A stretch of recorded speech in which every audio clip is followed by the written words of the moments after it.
Welcome in everyone to a Thursday night edition of the Philly Guy Speaks. Joe Quill's here with you. As you can tell, the background has now changed. I do have this on. I'll get into that in a second. But welcome in, Philly Guy Speaks. Joe Quill's here with you on this Thursday night. A lot to talk about here because I did not have a show on Tuesday night. I'll get into that as well. I'll also get into that on the article that I'm hoping to get posted soon on BleacherBrothers.com. And check out Bleacher Brothers because it's going to be a mother of a week for me because it is Breeders' Cup week coming up. The pre-entries are out, 205 entries into 14 races. I'll have more about that as the week progresses. I'm not ready for that yet, but it's my favorite time of the year. Chance to make money, a chance to piss money away, and opportunity to, if I hit something big, get some bills paid. But anyways, welcome aboard, everybody. And got a lot going on here tonight. Got the Sixers game on over here. Their opening night playing Milwaukee on TNT. Milwaukee's up 10. I'm not surprised. I got the football game on over here. It's 10-10. And if you watched Bleacher Brothers last night, I got asked to come on the show so I could give my thoughts on the Phillies and they asked me to do football picks this weekend. It's 10-10 right now, Buffalo and Tampa Bay, or as my friend Steve calls them, Tampax Bay. I did say to the Bleachers Brothers last night, I'm taking Tampa Bay. Something ain't right with Buffalo, and I would not be surprised if Tampa Bay pulls off the upset tonight. But that's not one of my picks, not for this show, as we will get into there as well. Rock and Reese, welcome in, and hope you're having a great night where you are. And a lot to talk about here. We'll go over baseball. Phillies lose to the D-backs. Got some Taiwan Walker controversy. I'll get into that. Eagles are now 6-1. A little bit of concern in my opinion. And if you followed me on Twitter, you would have saw me hit the nail on the head when I first saw it. Some managerial changes and stuff like that. And one thing I did see here, and I'll get to the baseball in a second. I do want to address this briefly, only because I'm going to, we're about 5 minutes into the show. Well, about 8, because I had to do that joke opening tonight because it's a little inside joke between me and AJ. When I was plugging my show after we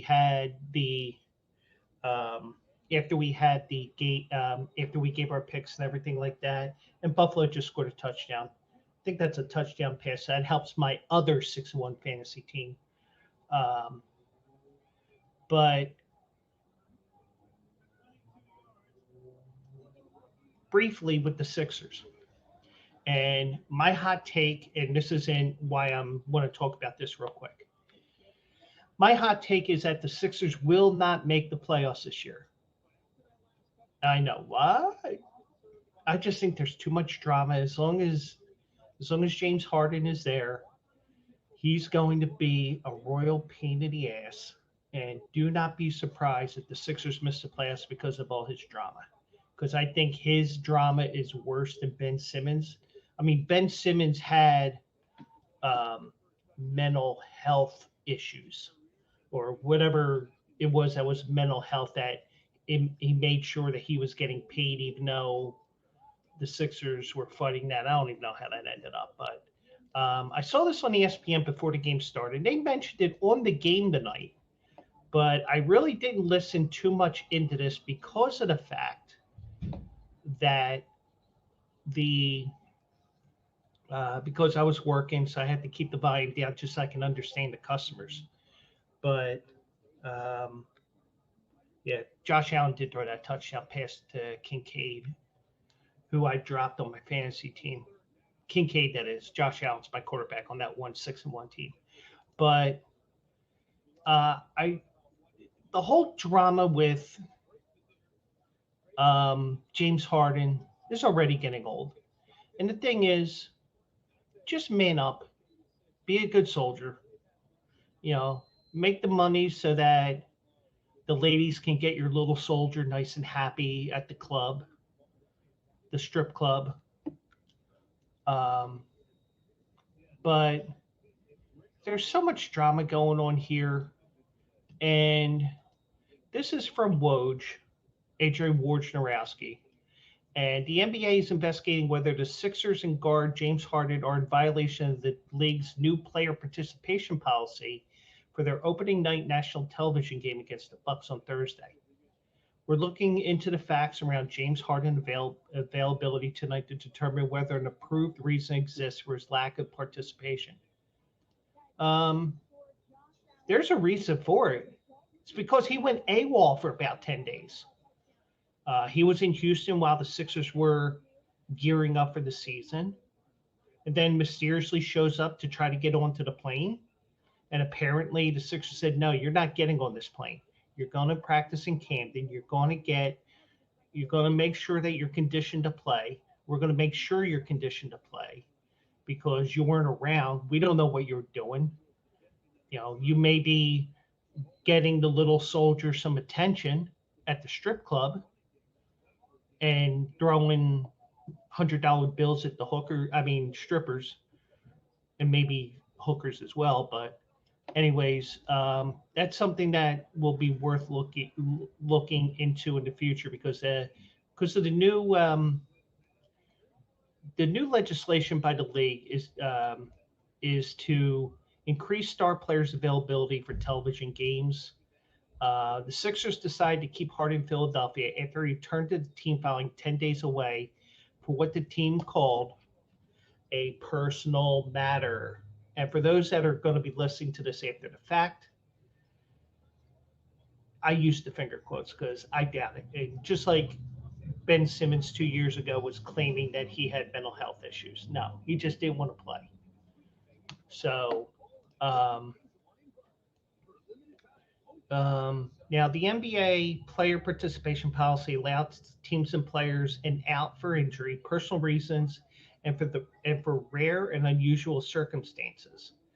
A team could be fined $100,000 for a first offense and increasing penalties thereafter. So, but Harden only wants to be traded to the Clippers. Now, allegedly, the Sixers tried to make a trade. LA, who knows what happened there. Harden will tell you that, the Sixers never talked to the Clippers probably. Daryl Morey will say, well, we tried, but they didn't want to do it right now. And the thing is, you got an aging player who opted into this contract to do an opt-in trade as opposed to a sign-in trade. I guess you can call it a sign-in trade because he opted in to the second year of his contract. But the thing is, if you're going to go to LA, go to the Lakers, even though they won't take you either. But Daryl Morey does not have to take James Harden's suggestion of sending him to the Clippers. He could send him to Portland if he wanted to. He could send him back to Houston. He can send him to, I don't know, some bad team out west. It's like, hey, you want to mess with me? Guess what? You're going to blank, a team that's not making the playoffs. And I think the longer that Harden is here, the longer it'll be before he ends up before the drama goes away. And, it may be that as a result, you may see eventually Joel Embiid traded. And you know what? I have no problem if Joel Embiid is much more professional about this and says, this ain't working out here, guys.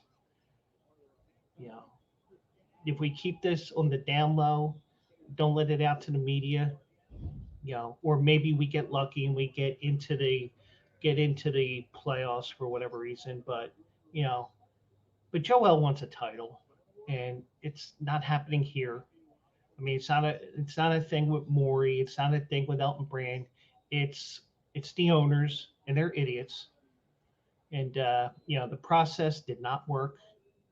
I mean, it worked to an extent, but even the even the process was a lot of misses getting first round draft picks to build this team up for the future, because there were more misses than hits with those top five picks or whatever they were. But you get the idea, and I'm just sick of it already. Um, you know, I think Daryl Morey did try to trade him. It was just that it was at an odd time of the year, and it's the end of it. So it's the end of it for me. I'm tired of listening to it. So hopefully we'll get everything under. We'll get things resolved eventually, and hopefully it won't be like To back in 2005 where he brought the whole Eagles team down that year. Him and um, Donovan McNabb's core injury, which is now what they call a sports hernia, a core injury. But we'll see. We'll see what happens with James Harden, and we'll go from there. So, all right. So let's get to it here. Um, as you can tell, I am wearing my Arizona Diamondback shirt, and Rock and Reese right now is my proof that I'm wearing this shirt, because if Penguin does not come in here, it's his loss, not mine. I got video proof that I wore this. I made sure it was out and ready to go. I didn't wear it all day, and good thing I didn't, because I had my observation day, but unfortunately, my manager is not technologically in the 21st century. So, that didn't, so instead of a Skype call or what we use for Skype, finger quotes again, um, I ended up using a different program. So Phillies losing 7 to D-backs. D-backs take on Texas in a World Series, which was totally unexpected. When the odds first went out, and I saw this in passing um, last night or this morning, time blends, even though dark night, sunny day.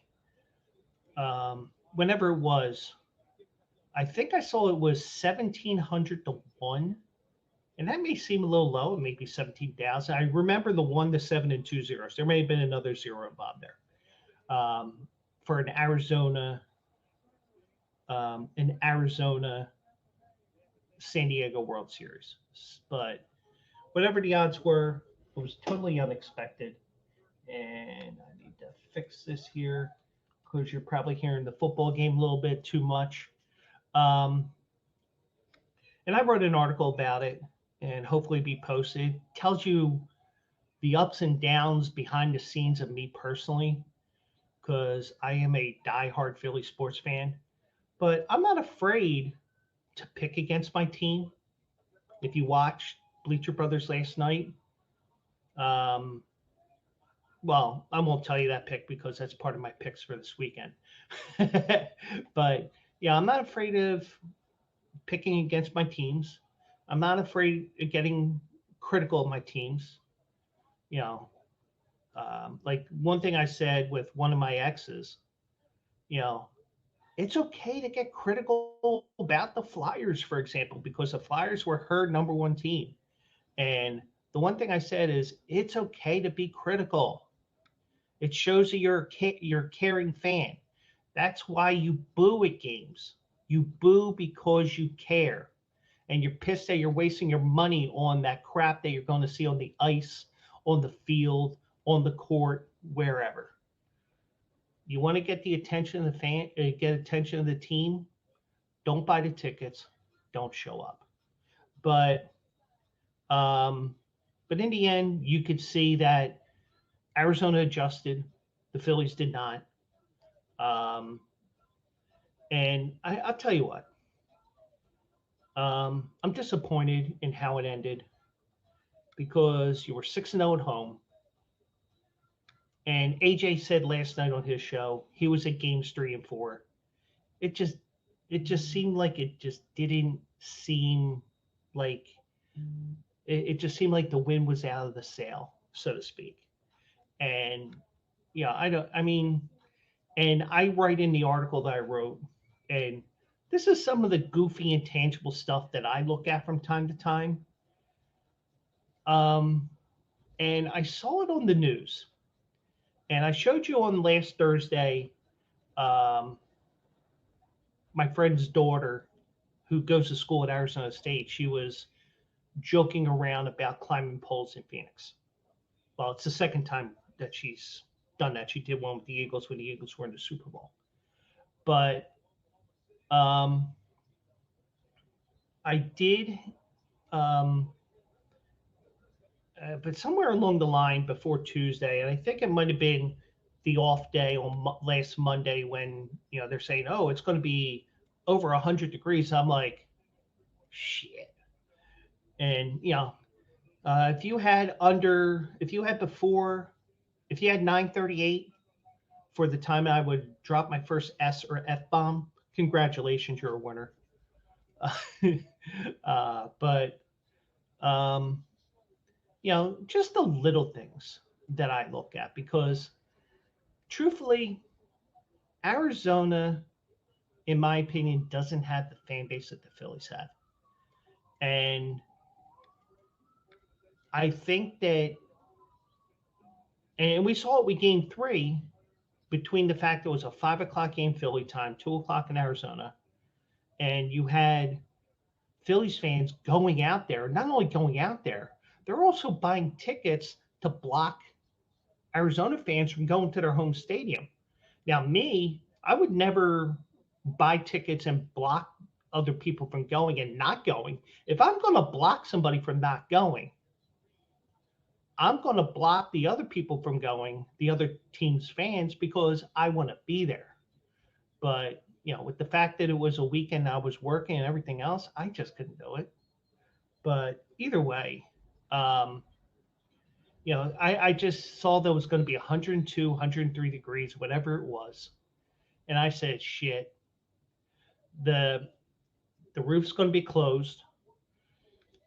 The noise won't be able to escape like it would. I mean, even though it's still amazingly loud at Citizens Bank Park, there's nowhere for the noise to go.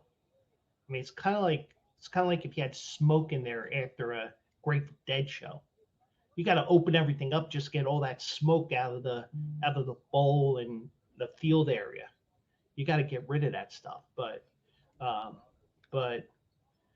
they did some minor adjustments in games 3 and 4 and 5, but the big adjustment was game 6 when they got to Aaron Nola early. They were stealing bases. They stole 4 bases in game 6, 4 more in game 7. If I wasn't watching the football game on my computer, I would give you a 4. But either way, congrats to Arizona. Even though I still will say that they dodged the Phillies in the first round. And I'm going to say this right now. Torey Lovullo and the Arizona Diamondbacks did what Charlie Manuel and the Phillies should have done in 2011. What do you mean? Well, after they clinched the division, they were probably on pace to about 105, 110 wins, whatever that number was. And they decided, and I'm going to bring you in a second, Reese. I think it has to be Reese. But you have 105, 110 wins. They lost like 8 in a row. And trust me, I went to 5 games in a row where they lost because I didn't think they were going to win the division that easy. But then you could have olayed the Braves into the playoffs and kept the Cardinals out. Instead, you sweep the Braves, you knock them out, you get St. Louis, who ends up playing you in the first round in the divisional round and knocks you out of the playoffs. So, but that's my opinion. There's so much more, and once my article's posted, you can go to BleacherBrothers.com, and it's titled "Oh No, It Happened Again" or something like that. I know it's "Oh No," but anyways, go bring Rock and Reese in here, and we'll have some fun here, and just and I'll give you some additional thoughts after the fact here because I do not. I just didn't. I'll give you some stuff that happened on Tuesday and why I did not stream on Tuesday, and just waiting for Rock and Reese to join me here.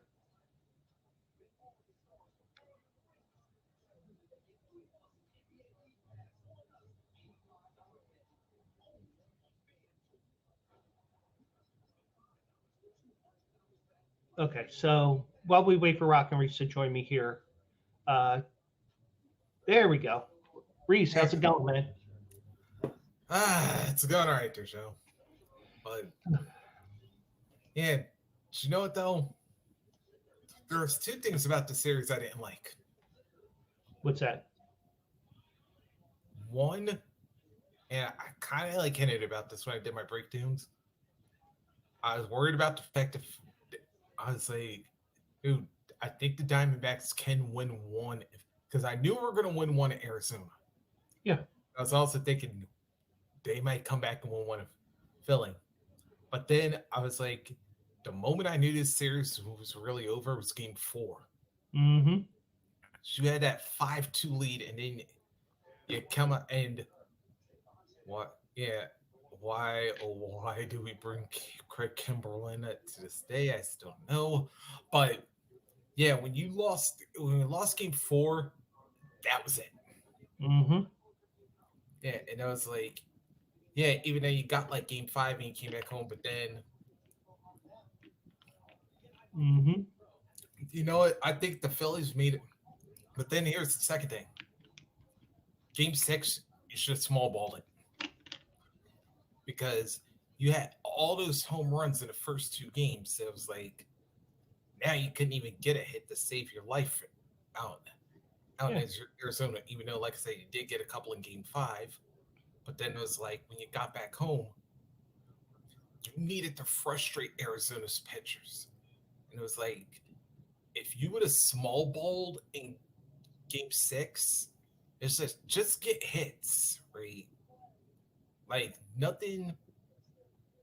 Yeah, don't need like a power hit. Just get like a solid contact, kind of like what Chase Utley used to do. Yeah. And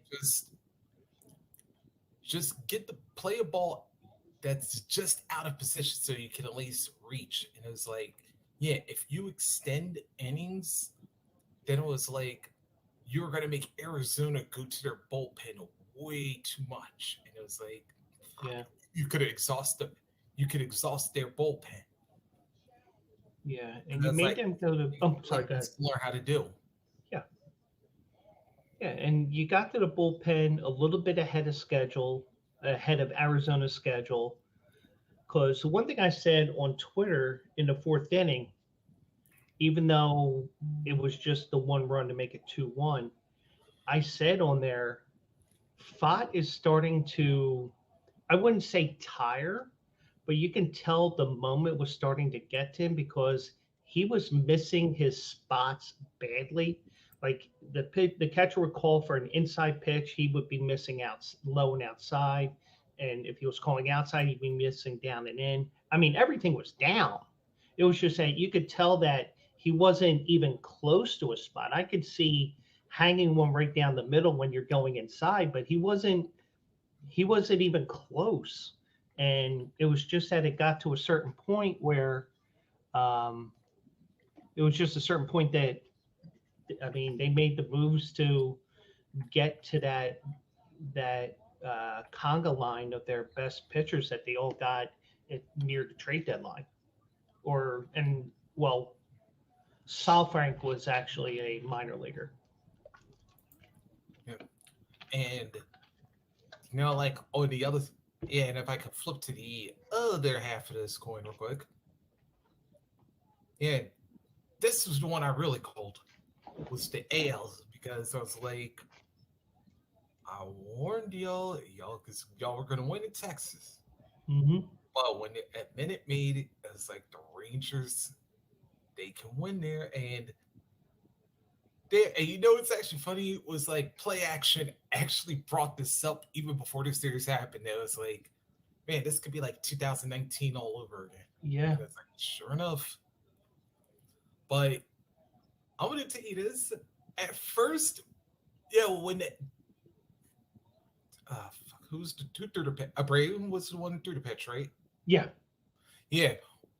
When Abreu threw that intentional pitch to Garcia, I thought this was gonna be Astros retaking it because at that point, Rangers had the lead. You had the momentum, and then you cough it up and then give up that 3 home run to lose the game. And then it was like you woke that sleeping tiger, man, because Garcia in game 6 and 7, it was like, oh, please let me be the one to put the exclamation point in this game. And he did. It was like, yeah, guess what? Hit me now. And it also woke up Garcia because he hit 3 or 4 home runs between game 6 and 7. I know he had 2 in game 7. Yep. But yeah, it definitely wasn't something. I'm turning my TV off through my phone. Yeah, I was about to say, you know what? Rangers fans are like, hey, hit us more. Yeah, hit our players more often. Well, one thing I noticed, and I saw it on Facebook the next day, or maybe even yesterday.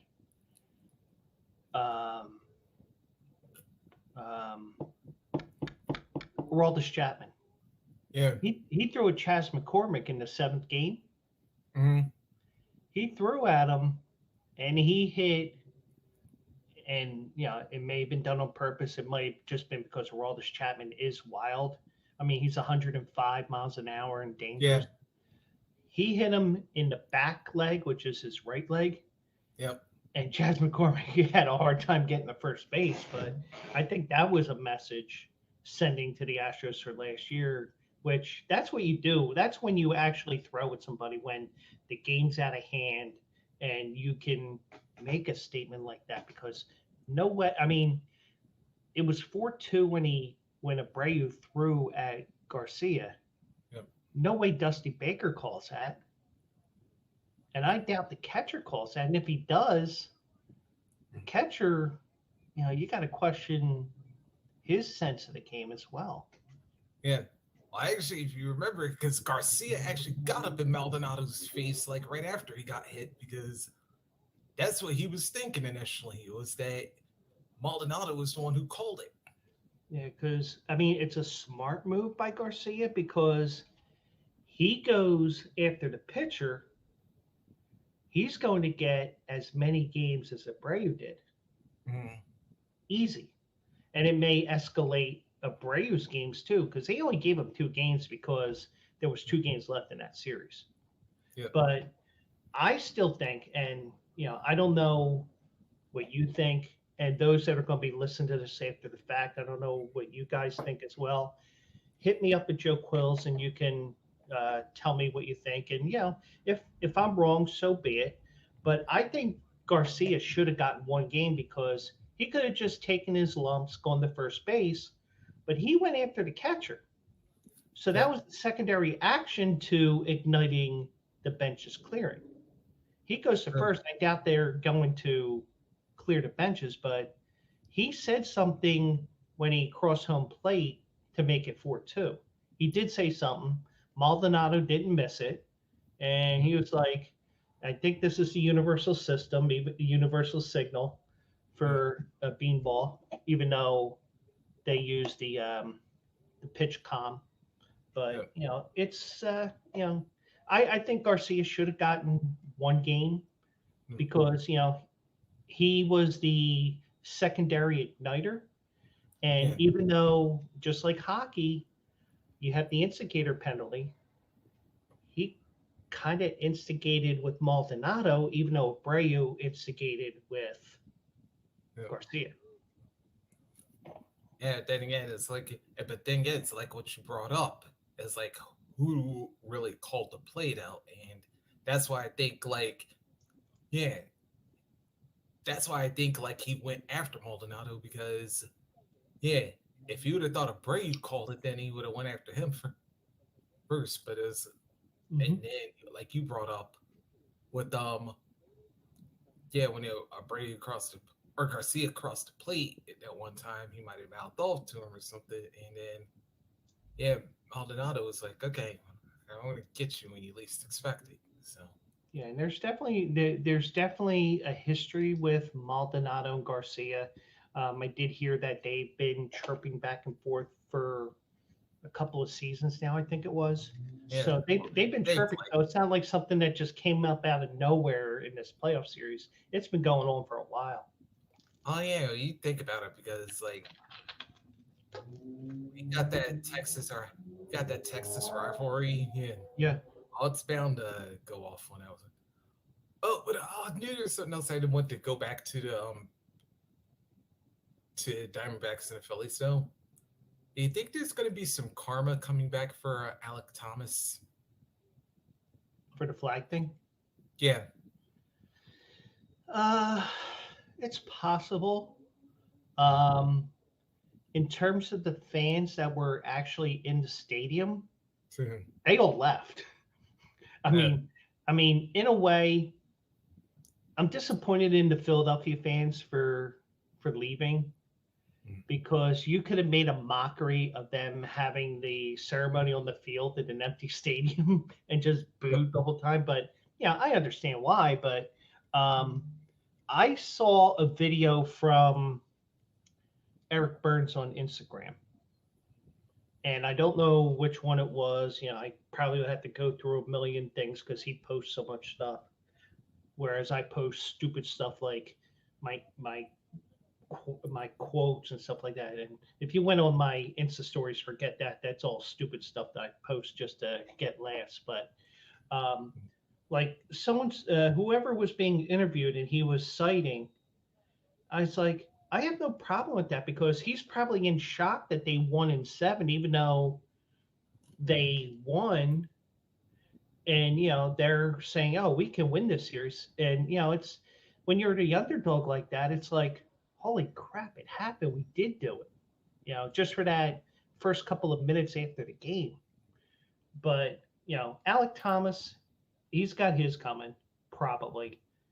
Um, I'm sure we'll be reminded when Arizona comes here, and I think it's in June.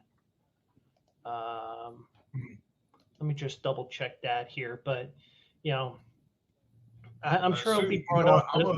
I'm sure there's probably a couple people that are hoping that the Rangers win this in five, or if not sweep it. Oh, me too. Me too. And that's probably my pick, Rangers in five. Just like I thought Phillies in five. But then again, I was like, or maybe like when the Phillies go out to Arizona next time, I bet they'll win like in the first game. But Yeah, I mean, you can't plant the flag until the playoffs, and there's no guarantee you're going to face them in the playoffs. I mean, the Phillies may not make the playoffs. It may be that um, the Diamondbacks may not return to the playoffs. It may be that both don't make it back. yeah. Okay. June 21st, 22nd, and 23rd, Arizona's here. And the Phillies are out there August 8th to 11th. Of course, it is a summertime series, and I do not want to go there in August. Yeah. Even if it's indoors. Yeah, sure. Because it's like, if you're ever out in like Phoenix and especially in August. Mm-hmm. Yeah. I was about to say, like, man, I wouldn't even like chill there if I had like a pool. No, I mean, even pools are insanely hot. I mean, just the humidity from the pool and all that, even though it's going to cool the body down, but if you're just standing in the pool or standing near it, right, very close to it, you're going to get that added humidity from that water in the pool. Yeah. But And then then I remember there's a post somebody on Twitter like mouthed off about this here. Like, I'll be honest, I get why he said it. And Nate Silver, that's what I was thinking of. Okay. About this is gonna be like the least compelling World Series or it was something like this World Series was going to be all that interesting or whatever, but don't they say that every year now since we have all these different streaming services now, and and also you don't have to be home to watch the game. You can watch it on your phone when you're at work, or you could. I think it's usually depending on who's the match right now. Because it's like, all right, well, Phil's and Astros, they were kind of all right because at least you had one big. It's usually when you have like two small market teams that. Yeah. I mean, then that's when people want to say, "Oh, this isn't going to be interesting" or whatever. But Dallas isn't a small market. Series, yeah. Oh yeah, well, Houston is. Yeah. I mean, it's just that they haven't won a World Series and they haven't been to the playoffs that many times in their history. Mm-hmm. Yeah, because I was like, let's see, what was yeah, because I know I'm trying to think of a recent series. Oh yeah, well, some don't live up to the hype because I know like everybody was all like cool for Boston and LA like back in 2018, and then the Red Sox pretty much just ransacked that series. Yeah. Let's see, what was another one? Oh, then like the Royals and the Mets kind of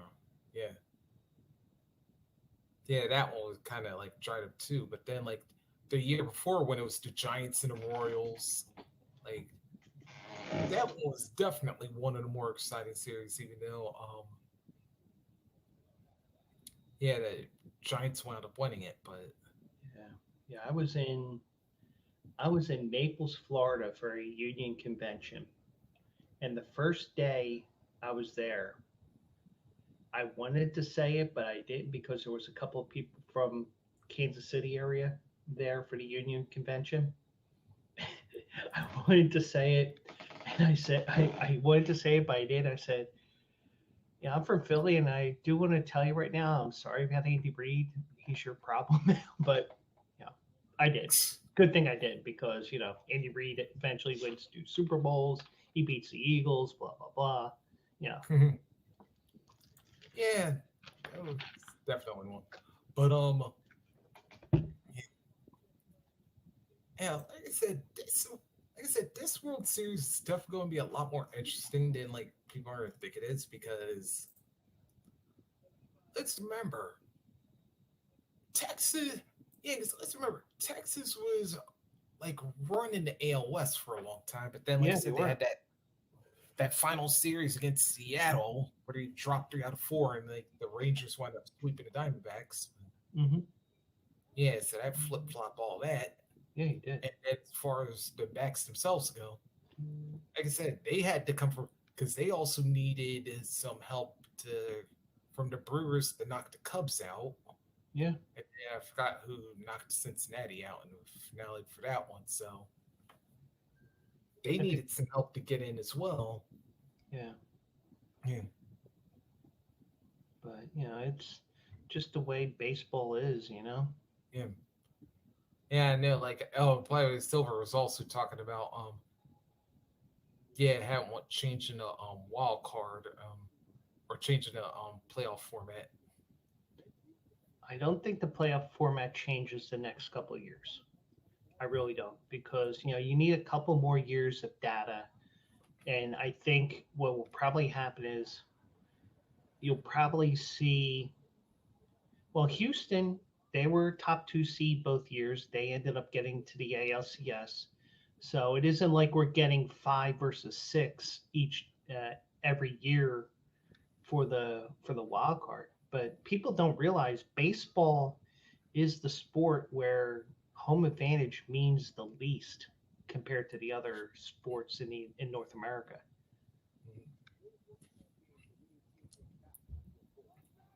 Yeah, especially like if you're in a hitter's park. Mm-hmm. Yeah, and it's like, yeah, you like catch a hot streak at the right time, then there you Yeah. go. And then if you're like in a pitcher's park, it's like, yeah, if you're in a slump, but then all of a sudden you like wake up at that one park, and then yeah, next thing you know, like you're on a lights out streak. Yeah, and the Phillies got into a cold streak. They couldn't get runners home from games 3 to 7 with runners in scoring position.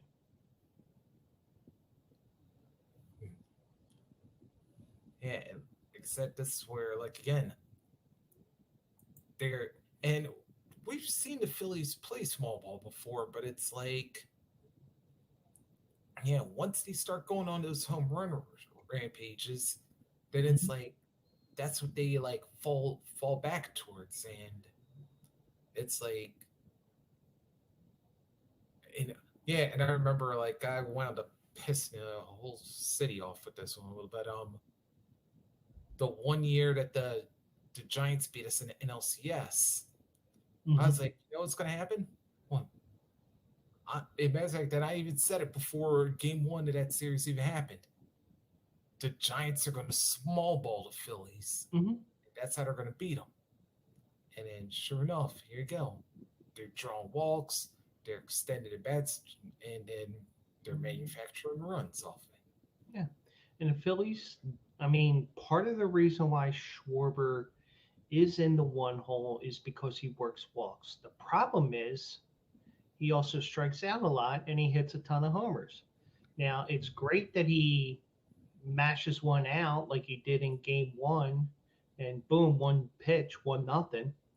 But the problem is if he were to hit about 230, 240, he'd be an MVP candidate. But hitting under 200 this year, it's just you got to consider moving the lineup around. And the the attitude that Rob Thompson had, oh, I'm not changing my lineup. So many different factors came into play here, and it was just that Arizona adjusted. We did not. They're playing tomorrow night. We're not. And of course, like the one thing, and I think you brought Taiwan Walker's name up just Hmm. before you came on. But I was like, yeah, Taiwan. I hate to break this to you there, bud, but the last couple games you weren't exactly doing all that hot. Hmm. So yeah, like I said, if you go cold in September, that's a good way to guarantee that you might not get a playoff spot. Hmm. And he still won however many games he won this year. What was it, like Like 16? 15 or 16. Yeah. Because he was on pace to get a 20-win season. It's just that, I mean, it's Yeah, every year he goes cold, but yeah, late August to September run. mhm. But the one he was 15-6 with a 4.38 ERA. Right. But my concern is, and you could even criticize him for being on Twitter after the loss and liking everybody's comments, bashing Rob Thompson. That's according to Crossing Broad. Now, what I would say is my concern is he's cheerleading in the dugout. Why isn't your ass in the bullpen? Now, he probably was in the bullpen for some of the earlier games in the playoffs, but Mhm. I mean, I'm playing devil's advocate here, but why are you in the why are you in the dugout? You should be in the bullpen, even if they don't know, even if he's not going to pitch. Or was there something beyond just the drop off that he had? Was there something else going on, like an injury or yeah? it seems like there's more to this than just the drop off as the season was coming to an end.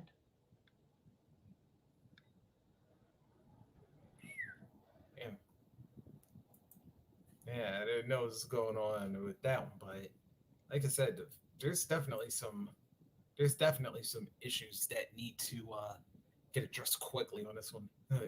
Yeah. But I know like one team who didn't, well, at least tonight anyway, didn't have any issues to worry about. Yeah. Flyers. Yeah, 6-2 finale right there. Well, actually, it's still a couple minutes left, but yeah, that's a wrap. Yeah. Wow.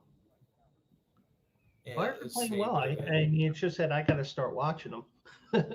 Yeah, let's see. TK, Coots, Brink, all at the first shot. Congratulations, your first goal as a Fly Brink. Yeah. Now I almost want to watch that Disney movie, the same name now, because of that. What movie is that? Got a second. What movie? No, Brink. Oh, okay. Yeah. Let's see. Then Tippett wound up scoring. Oh, Brink actually got 2 goals in this game, and then Sam Heim got the last one. Okay. Yeah. So it's Flyers are playing well so far, and who knows? Maybe they make the playoffs. They had a heartbreaking loss against Vegas on Tuesday night. Yeah. The final game of all 16 games where they're pretty much staggered every 15 minutes or so. Yeah. But I gotta say that if you play Vegas on a good moment but still get an L, it's like there's a positive out of it, because let's face it, you're playing a defending champion right now, and a champion who, by the way, undefeated right now at 7 games, which I had to admit, don't get me wrong, like I know like the talent Vegas had, but I didn't think they'd be off to a hot start right now, because usually if you're a first-time champion, you play a little more tense and everything. But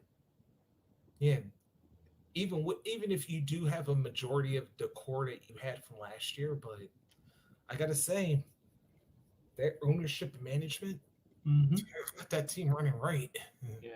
Yeah, I mean, I got a couple of Vegas shirts. It's not, it's not because I'm jumping ship from the Flyers or something like that. I support my friends out there in Vegas, and even when I was out there in Vegas in June, I was like, please don't be a Game 7, because that's the day I arrive in Vegas, and I just don't want to take a 5-minute cab ride. Ended up being like 45 because the game ends as my cab is arriving, the Excalibur right down the street from the stadium. But I mean, I would like to go there one day and just watch the games, because it's their atmosphere. So that's right. I'm actually saying right now, I would not mind if it was a Flyers Knights Stanley Cup somewhere. Oh God, I'd be talking a lot of crap to my Vegas friends. One now lives in Allentown. A bunch of them still live in Vegas. I'd be talking trash. That's the only thing I was just hoping for is that although I've lucked out about it so far, and actually they're getting ready to play this week too, but it's like I was just hoping that I never have an Eastern Conference Finals between the Flyers and Hurricanes. Then I'm like, why? I'm like, why do you do this thing? Because I was like, on one point, I get at least I get a trip to the Stanley Cup Finals. The bad news is, in order to get there, I either gotta have my old team beat my new team, or my new team beat the old team. It's like, or I lose one way. I win and lose at the same time. Or what happens if Carolina and the Flyers meet up because the Flyers get a wild card and they get flipped into Carolina? They're in different divisions, right? Yeah. Okay. Oh no, they're same division. They're same division? Yeah. Why am I thinking they're different divisions? That whole little read. Yeah, because I know they had to like redo it after a couple of years because of like Seattle's expansion and whatnot. And I'm hearing that I did see a couple of days ago that the NHL may expand to 36 teams. When that is, I don't know. I didn't Oh, read the whole article, but probably more than a few years down the road. I think MLB yep, does their expansion first, but yeah, Flyers yeah, and Hurricanes are in the same division. Duh. And yeah. if I wasn't watching the game on the side here, I got Mhm. the stream on here, and for those that are watching, even though Joe Manueli will probably say, "No, Joe, don't promote Twitch. That's competition." But the thing is with me, I'm gonna get you. I'm gonna get people a way to watch something at no cost without going to those hacker sites or anything like that, the illegal streams or anything like that. And I'll Yeah. also promote my friends on Twitch and everything else because I'm a good person. But if you go to twitch.tv/prime video, Mm. that's how you can watch the game without having an Amazon Prime account. They play the games every Thursday on Twitch. Yeah. So Good shit. you heard it from me first, even Yeah. though, It's a reminder, man. yeah. So, even though technically Twitch is a competitor Yeah. of No Filter, I want to save you guys money. Okay. So And I also want to you're make you guys money towards the end of the show because last week I went 6-2 overall on my picks from last Thursday, and I went 3 for 3 on the pros. And if you had the Huevos to play those 3 picks in a parlay, overall you would have had about 11. You would have been 11 units up. Mhm. But yeah, I didn't play it because I didn't have any money in my account.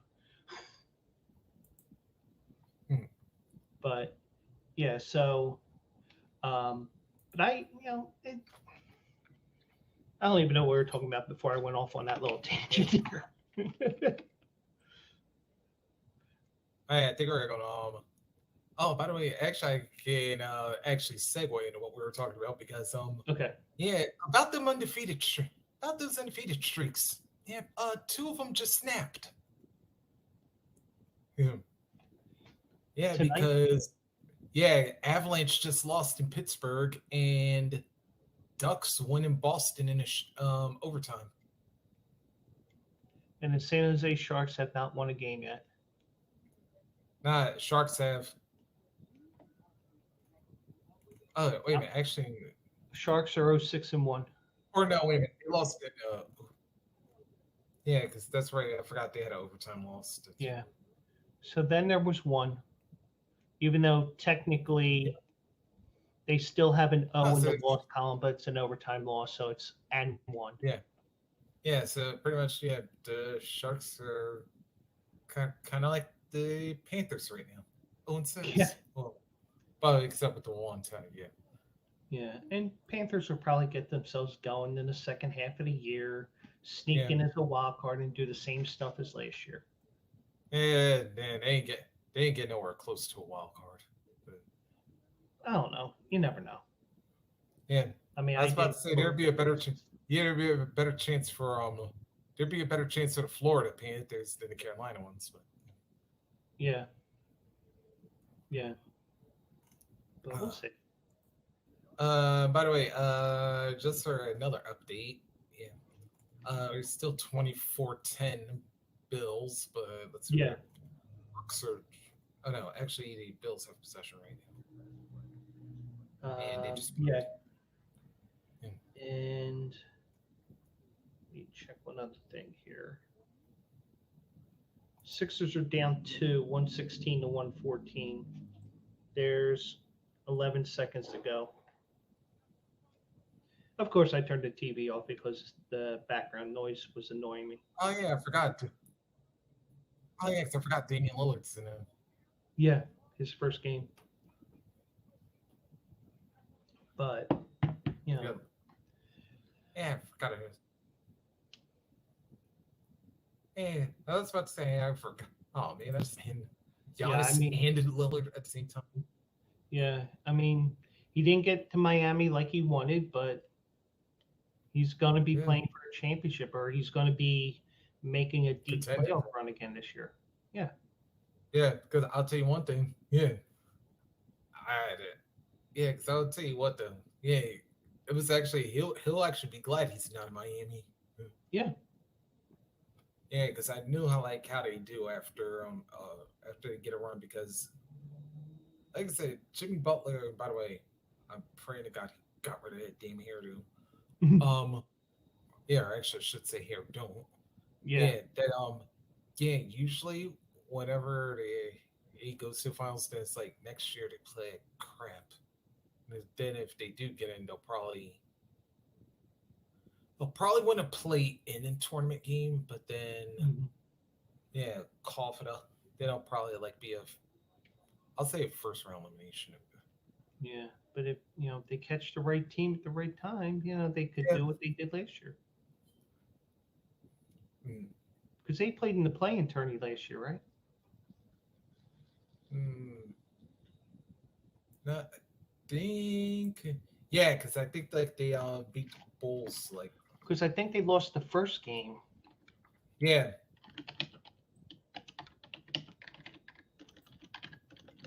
Let me check that. Oh no, yeah, because yeah, 'cause they lost to the Bull. Yeah, because I think they already beat the Bulls in the second round. So Blah, blah, blah. Yeah, because they were the 8 seed. They beat Miami. They beat Milwaukee in 5. yeah, where's that? And Mike Budenholzer got fired afterwards because Adrian Griffin's now the head coach.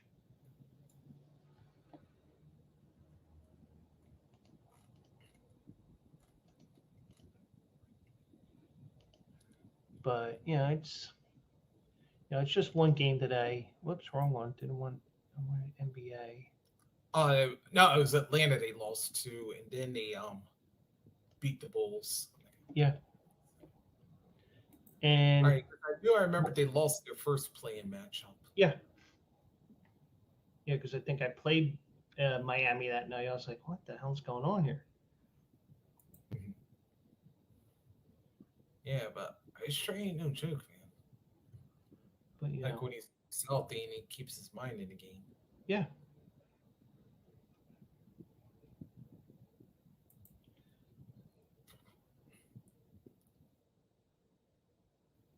Okay, there was a fumble Bucks there. won it by 1. Yeah, just one game. Yeah. Yeah, so let's see what happened. Oh yeah, Lola got 2 free throws. Yeah, Melton got a 3 at the buzzer. That sounds like something that would happen to the Sixers. Yep. All right, let's see how everybody did. Maxey got 31. Oberry got 27. Embiid got 24. Harris 20. And Shakes got 10. Like I said, he got the 3 at the buzzer. Let's see, Lillard 39. Let's see, 30. Tripped up there. Giannis 23. Brooks Lopez 13. And Bobby Portis 10. Okay. Yeah.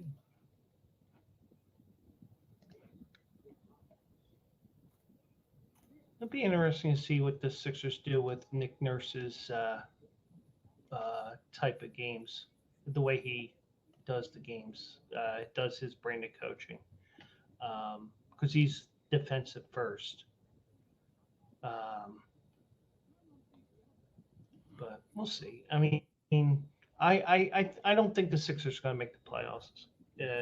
Especially if they're going to have all this drama from James Harden, because this is a different drama from the Ben Simmons stuff, because James Harden doesn't have let me play the the the mental health issues so I can make sure I still get paid. Harden doesn't care. He just wants out. Again,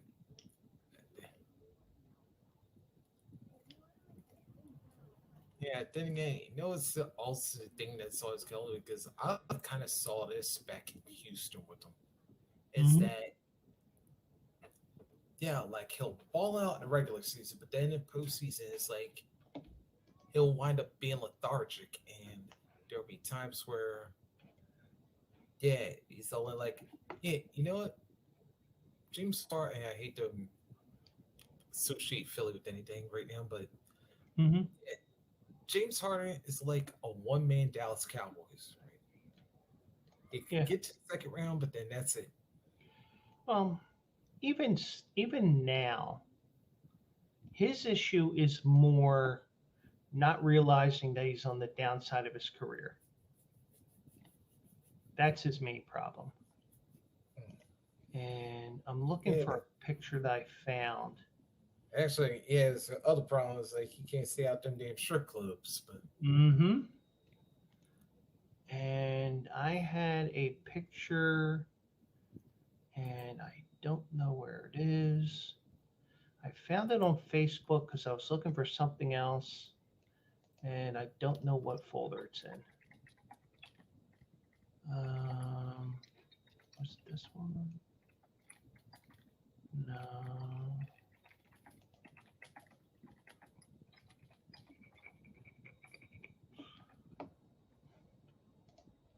I know it wasn't this one, was it?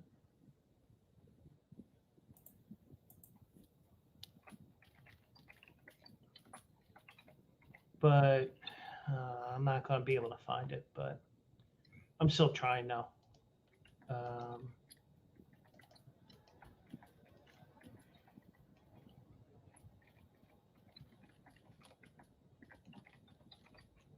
Did I end up?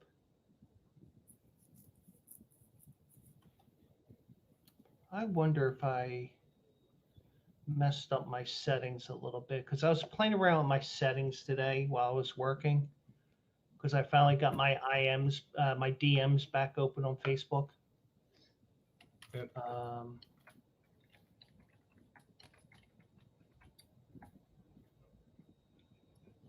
don't know what folder it's in. I know it's like around 2015 or so. And I do not know where it is. So it was the Harden picture. I have a James Harden picture. Hey, wait, what year did you say it was? For 2015? About that, yeah. Wait, I think I might know which one you're referring to. He was still with the Rockets.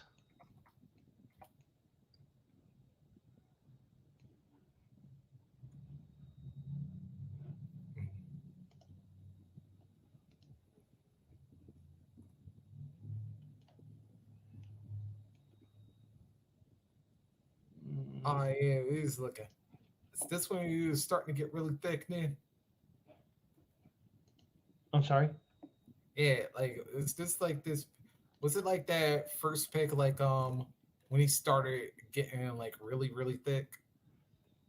Like, near the end of his Houston run? Yeah, it's from the end of his Houston run.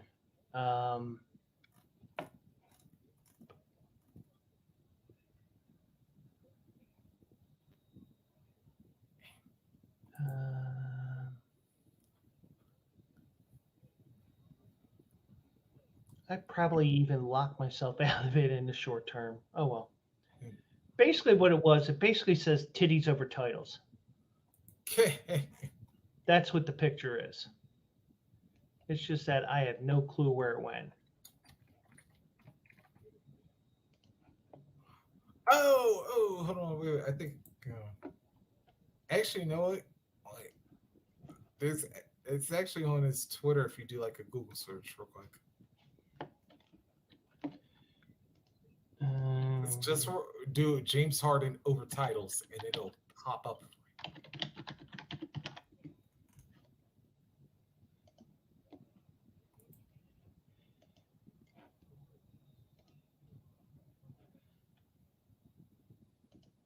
Here it is.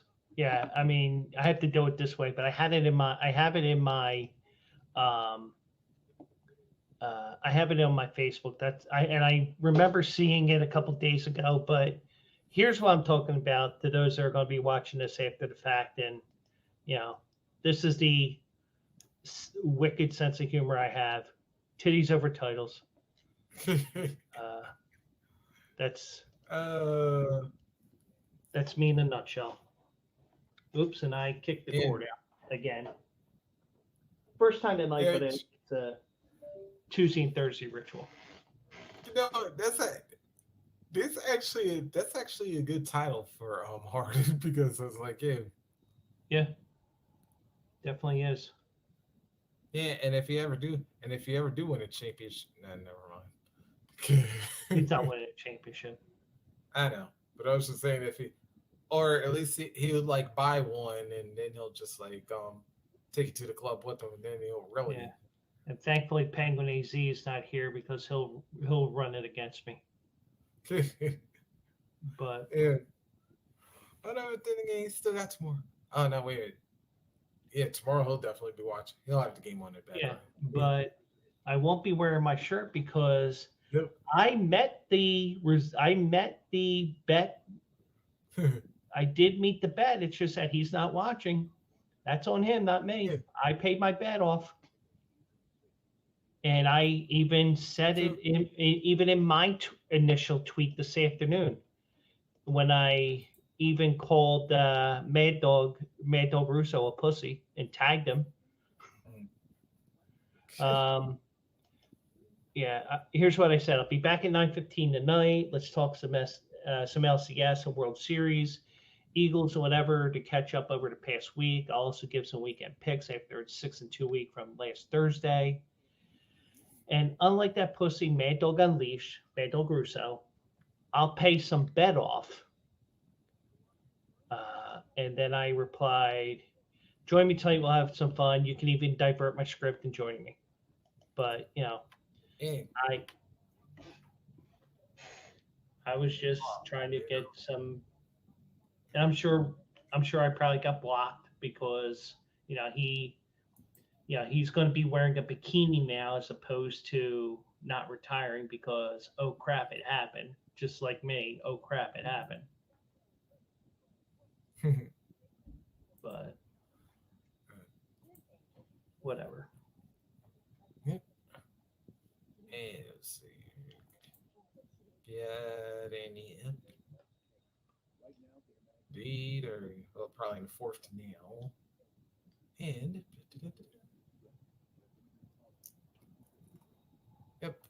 fourth to just started and Josh Allen just took a sack. Well, actually, that was at the end of the third. Yeah. End of the second. Yeah. So now they're starting on the third inning. Yeah. Whoops, I did not want that. Oh no. Well, I don't know why, but it's like this is not a good. Yeah, this is going to be a bad week for no filter and betting. Why is that? Well, because we got you with this nail. Mm-hmm. Wait, let me see where it's at for and Colorado. Notice I did not go after the big boss man with the Eagles game last weekend. Yeah. Oh yeah. Yeah. But at least Joe was honest about that one. Yeah. Yeah. Let's see. Yeah, AJ's got to win three out of these last 5 games right now. Or else he's paying up $1,000 to Rico. Yeah. All right. Yeah. Because for those who don't know, yeah, AJ bet that Colorado will win 7 games. Yeah. Yeah. And just for the record, for anybody who's wondering where the remainder of the schedule is going, Saturday they're at UCLA. Next week they're home against Oregon State, then Arizona, and then the following week they have a Friday night game at Washington State against the Cougars, and then they finish off in Utah against the Utes. It's possible they only get 1 game. It's possible they get 0. but I think they're going to get 2 wins. They'll get into a bowl game at 6-6, and even though they're a 6-6 team, they'll get a half decent bowl that's affiliated with the Pac-12 because of prime time, and AJ will be sweating it out until the very last play, and Colorado will pull that game out for him. Watch. Damn it! Something I meant to think about too, because I never did, because we never did clarify if it counted a bowl game if they got the one. So. Well, when you look at this, when you look at the record in a couple of years, when you go back on Wikipedia, hey, what did Colorado do in 2023? 7-6. See, the thing is, he might have left a loophole in there where it's like Rico may say, oh, well, that's not regular season. You only had 6 wins in the regular season and blah, blah, blah, where AJ could say, well, they ended up with 7 wins. They won their bowl game. Yeah. Nah, that's what I meant. Nah, I think Rico would have probably, well, at least I hope Rico would have been smart enough to do that, because if he did, that would have one major out. Yeah. But I was dumb enough at the end of the season to say all rounds of the playoffs with Penguin, as opposed to just saying the wild card, because at the time the wild card was trending towards Phillies and Diamondbacks. Yeah. But then I've got the real and then like the real bet. Captain Ron's got a bet with the missus. If the Cowboys win, he has to sit through watching Twilight. And if the Rams win, she has to sit through on Twisted Metal. He's watching Twilight.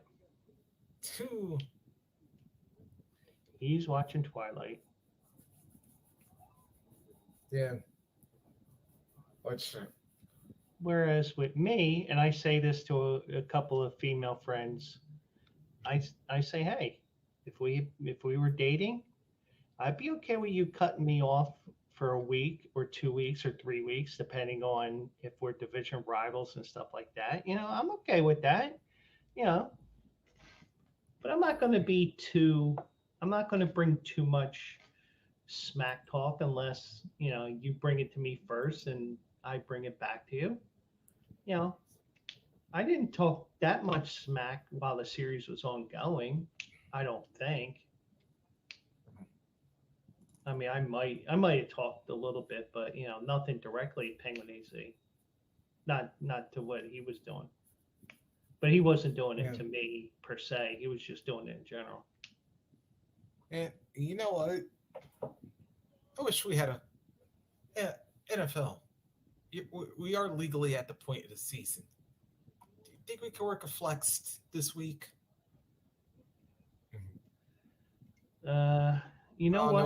I don't know what you could have done, but yeah, which game you would have chosen. But because I also think this time of the year, like let's say weeks 6 to 11, let's say, I think you can only flex one game in that 4 to 5 week period. And you know what? It's not Justin Fields, but the backup quarterback for the Bears. Yeah, Tyson Bagent. Yeah, that could be a great opportunity for him. Yeah, and he's not exactly playing in Minnesota or Kansas City or those louder stadiums. I mean, it's still going to be loud, but it's not going to be. Well, see, let's also remember that. Yeah. Well, yeah, that's because it'll probably be filled with more Bears fans than it will be Chargers fans. And AI people. Yeah. And that Asian woman from a couple of weeks ago where she was going nuts on Monday Night Football. And somebody said that she was AI, and I even looked it up. She was a former dental assistant or something like that, or a dentist. But and then they called her out because she was also a Vikings fan. It's like, who cares? It's not like she's a Charger fan and a Chiefs fan. You know, Yeah, that's or Chargers or Raiders. yeah, yeah. You get the idea. And uh, all right, Joe, but and I'm gonna wrap it up because Okay. and yeah, I'm gonna have to get busy because yeah, tomorrow yeah, because Yep. I'll be on it, and then yeah, I'll be hyping up game one of the World Series. Of course, talk about what we got for college on Saturday, and any NHL, NBA news, and of course, yeah, we've got 3 races left in NASCAR. Mm, Yeah. And my type of racing is next weekend with the Breeders' Cup. Breeders' Cup, oh man, oh, 14 yeah, 'cause I think races. I'm gonna have that one the week after. Oh, well, depending on my schedule. I'm debating if I want to do shows, sidecast at the races, and I don't know. It depends if I can draw. Then I think so. It's like if worst comes, or if it worst comes to worst, think like Gerald and Nick also. Yeah, Gerald does it. Yeah, but if I see that on the schedule, that may be too, because it may be a day that I actually go up and see my dad as well if I don't go anywhere, Hmm, because so much stuff going on. hmm. And, all right, brother. All right, good to have you on here tonight, and have a good show tomorrow. All And right. Everybody, it's Rocket Jocks, 5 yep, Eastern, 4 Central. Check it out. yep. Thanks so much, man. Later, Joe. Later. Rock and Reese, everybody. You can catch him Fridays here at No Filter at 5 p.m. Eastern, 4 Central, like he said. And if you're in another part of the country, another part of the world, you know, help me figure it out. So, anyways, we did touch Taiwan Walker, that issue, um, when Rock and Reese was there. We did talk about little Phillies, little Texas. Um, some other news that came up here, um, in baseball as we go into. So we're almost in the off season. Dusty Baker announced his retirement yesterday. Um, you know, he was the perfect manager for the Houston Astros, even if he did not win a World Series. Let's pretend the Phillies end up winning last year's World Series. Pretend. If that's the case, then he still was the perfect guy for everything that was happening with the whole cheating scandal and everything. He was the guy that brought the he solidified the clubhouse after everything that's going on, and I imagine it's probably a bunch of stuff going on. So it's not like he was, you know, he brought a sense of calm, a sense of, okay, let me be the bridge to the next guy, and let's see if I can get a World Series, which he did finally after being a manager for 25 years, 26 overall. His 25th season last year, he did get that title. So, you know, probably going to be in the Hall of Fame in a couple of years, but good for him. And he goes out on his own terms. At least it looks like it. I'm not. I don't really look too much into the Houston media. And I've told you a million times, I don't even listen to Philly sports talk unless I'm in my friend's car, because it's kind of like my house. We don't watch Penn State here, and I've gone through that many times. When I get in my friend Mike's car, he goes, "You want to listen to WIP or 97.5? Oh, your car, your rules." I mean, he offers, but whatever he wants to listen to. I mean, if he puts on the Sirius XM, whatever channel, I don't care. But Dusty Baker, Hall of Famer, should be in the Hall of Fame as a manager in the next couple of years. I don't know. I'm not sure if managers have to wait 5 years or not, just like the players do. That's that gray area that I don't know about, and of course I didn't research because it was something that just came off the top of my head. Um, but who knows? Maybe we'll see Dusty in Hall of Fame in the next couple of years, or at the very latest 5, because I don't know what that requirement is after retiring from Major League Baseball as a manager. But congrats to Dusty on a great career. Um, you know, Bob Melvin, he's doing the Bruce Bochy thing. If you remember years ago, um, Bruce Bochy got permission to interview for the San Francisco Giants job. He was hired, and you know what happened with Bochy. Won 3 World Series in 10, 12, and 14. But Bob Melvin goes back to the Bay Area, this time as the San Francisco Giants manager. Now, it kind of looks like, if you remember the Alyssa Nakin um, interview, and and I'm not trying to start controversy here because, I'm more of a guy who will tell you some different thoughts, but I will say, hey, it may be this, but I'm not. I mean, unlike Charlie Manuel, I'll just tell you he was just a downright idiot. Um, but Alyssa Nakin, it just seemed like it was a publicity stunt, and maybe I mean, it may be a publicity stunt, but maybe we don't know as much of what she's done behind the scenes with the San Francisco Giants when Gabe Kapler was in charge. But Bob Melvin, he does the Bruce Bochy thing, and San Diego, which was a total crap show this year.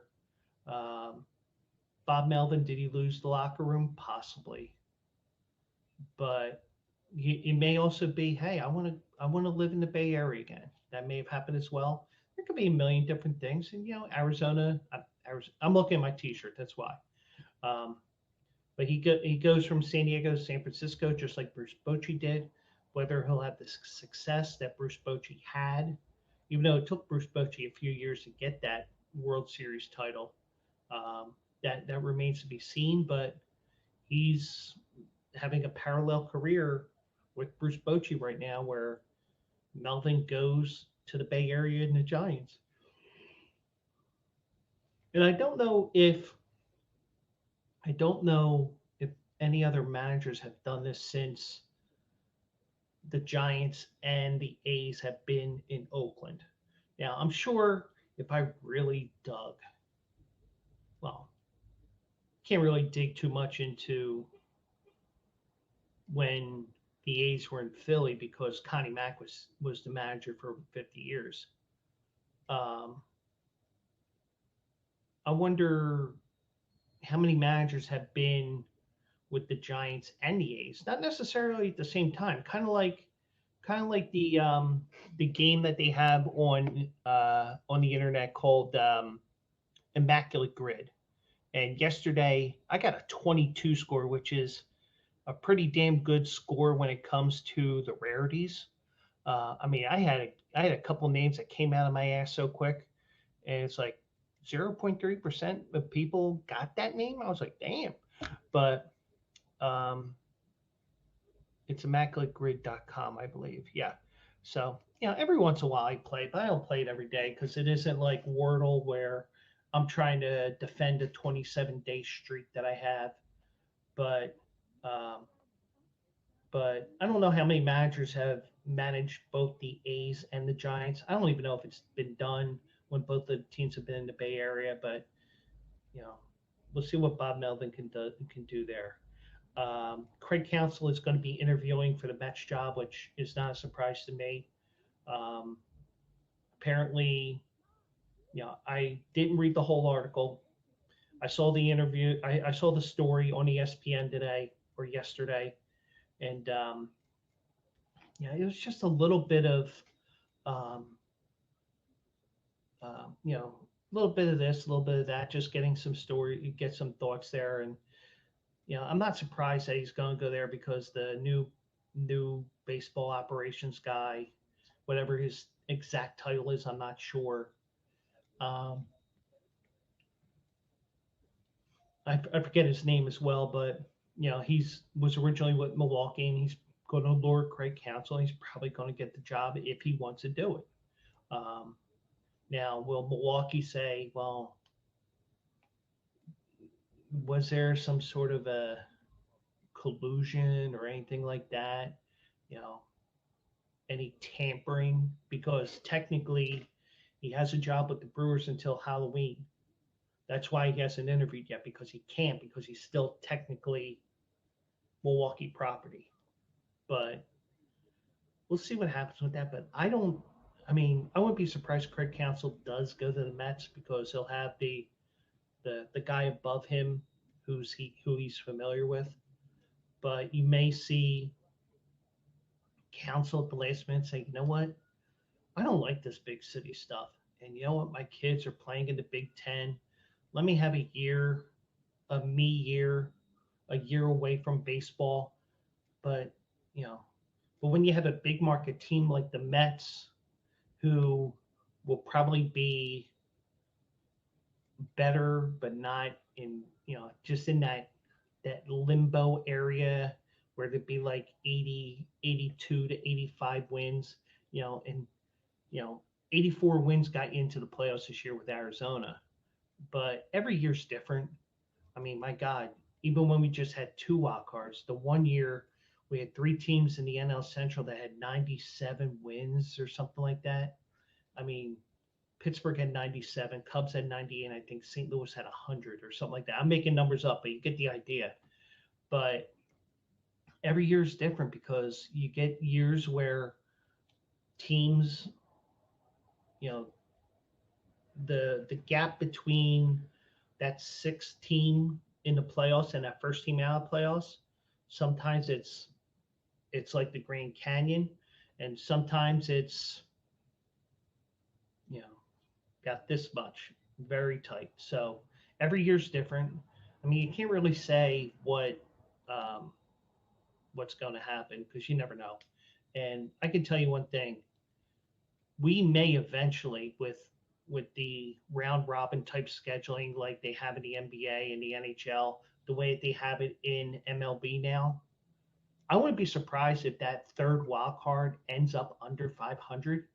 Now, I played a game out of the park baseball, and I started a brand new 2023 season, because I'm like, all right, Phillies are over.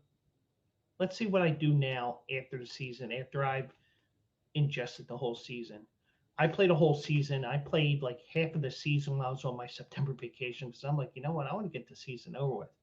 And I ended up guiding the Phillies to the playoffs at 79 and 83. And as bad as that was, I got to the NLCS with the Phillies. But um, you know, the one thing is with that game is it's such a great game, out of the park baseball.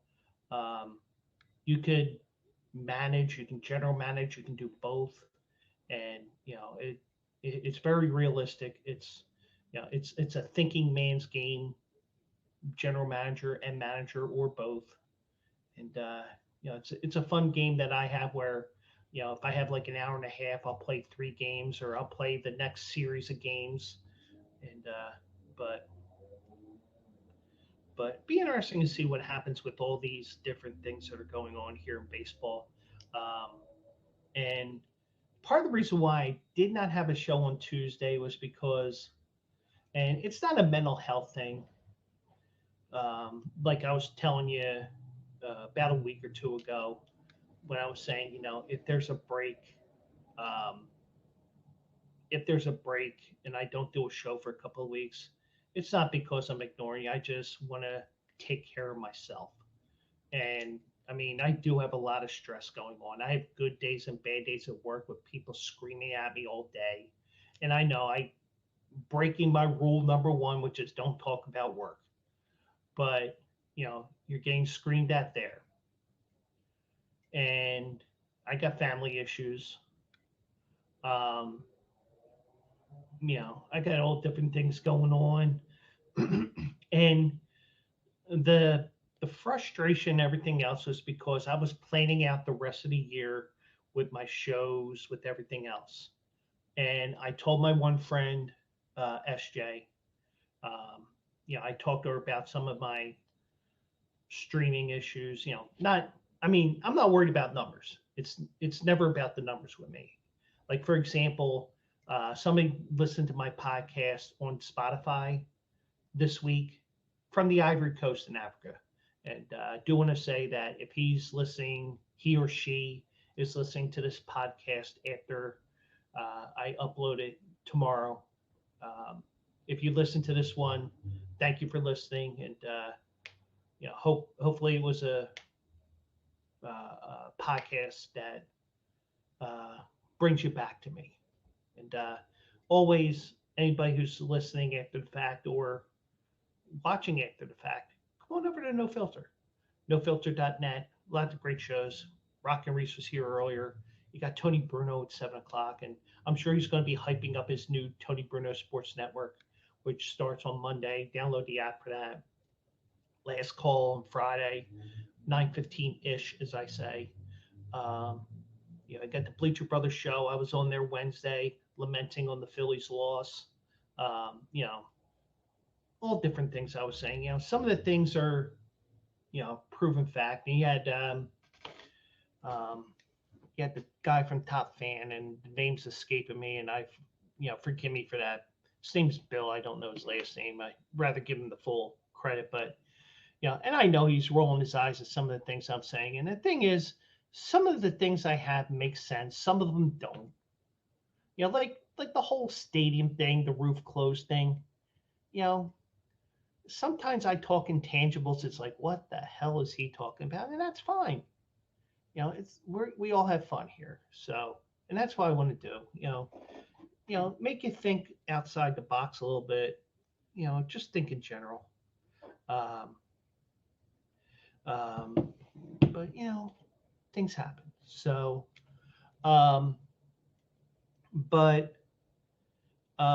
Tuesday, my dad called me.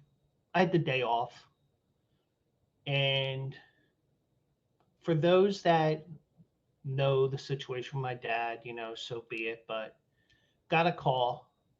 Guess where I'm at? I'm like, oh. So, and I was totally unprepared for his call. So I couldn't say something funny like, the iHeart massage place on North 9th Street in Chinatown, Philadelphia. And he wouldn't know the reference. I mean, he might see it on my Facebook page or whatever, but whatever. But, I have so many different references that, he'd be like, what the hell are you talking about? And then again, because he is up there in years, I do every once in a while have to say, do you understand the words coming out of my mouth? Even though he turned it on me a month ago, he goes, do you hear me? And I wanted to say, no, your TV is too effing loud. That's what I wanted to say, but, it's like, I can't, your TV. The TV's distracting me. But, he got into that, and I wasn't feeling good about the game after the loss in Game 6. And I say it in the article, and I'll link you guys up as soon as I find a link. As soon as I see it's on bleacherbrothers.com, I'll link you up so you can actually read that article. It's just my thoughts of the whole thing between being up 2-0. It's like, wow. Game 2 was a blowout. It's like, could this be a 4-game sweep? And then, just the ups and downs and some thoughts of, the fact that the last 6 weeks of the year and also the postseason, Rob Thompson ran Craig Kimbrell like Seabiscuit into the ground. You can say, oh, it's, Craig Kimbrell fell apart like he did the last couple of years. Yeah, but when you see those pitching charts that TBS was posting, you did have an argument that he was shouldering the load more than anybody else. But either way, Kimbrell's going after this year anyway. He's a free agent. Rhys Hoskins is a free agent. Aaron Nola is a free agent. There was an article I saw about those that won't be back, like Jake Cave. I don't know all the names that they mentioned. I was reading it while I was working. Just don't tell me I lost. Then again, I don't think he would mind because, once we get to about 7, 8 o'clock, the calls come in like every 3 minutes or so, it seems. But either way, um, I'm disappointed in the outcome. And I will say this: if we have a diminishing returns type situation, what I mean by that is after the Phillies won the World Series in 2008, they lost in the World Series in 2009. They lost in the NLCS in 2010, and they lost in the division series in 2011. So that's what I mean by diminishing returns is you were getting eliminated earlier and earlier and earlier. So as a result, and I was calling for Charlie Manuel's head in 2011. I mean, between 2009 when he had that extreme shift on Mark Teixeira and Johnny Damon had that double steal in Game 4, which basically killed the momentum that the Phillies finally got in that crucial game. It turned out, that was the nail in the coffin, even though the Phillies did win Game 5. Between that and also mismanaging the final couple of weeks of the season, he could have did what the Diamondbacks did this year. And, I will go to my grave and say the Diamondbacks did avoid the Phillies in the wild card round because they knew it. They knew they could not beat the Phillies in a 3-game series. They knew they were going to be 2 and done. But they went to Milwaukee. Milwaukee had pitching problems. And guess what? They beat Milwaukee. They faced the Dodgers. The Dodgers were a bit of a,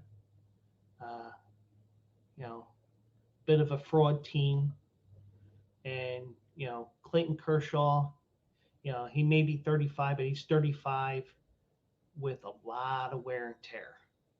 And, I'm glad I'm not a Dodgers fan and trying to figure, do we keep him? Do we not keep Kershaw? Aaron Nola, I don't think he's coming back. I don't think Rhys Hoskins is coming back either. Now, the question is, do you keep Harper at first base? Do you put somebody else at first base? Do you bring up Derek Hall? So many different issues with the Phillies. And, thankfully, after next week, whenever it is, we are going to see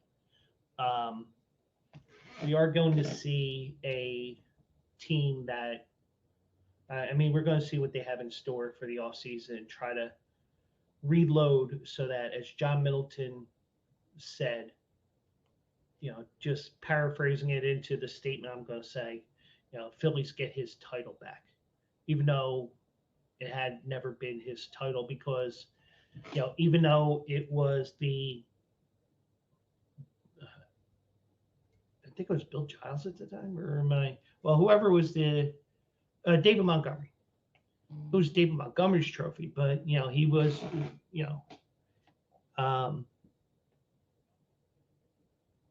John Middleton was part of the ownership that we don't know about, the secret group, even as opposed to Comcast with the Flyers, where Comcast is basically, they don't know shit about hockey, but it just seems like now we have a CEO with the Flyers who does want to know about hockey.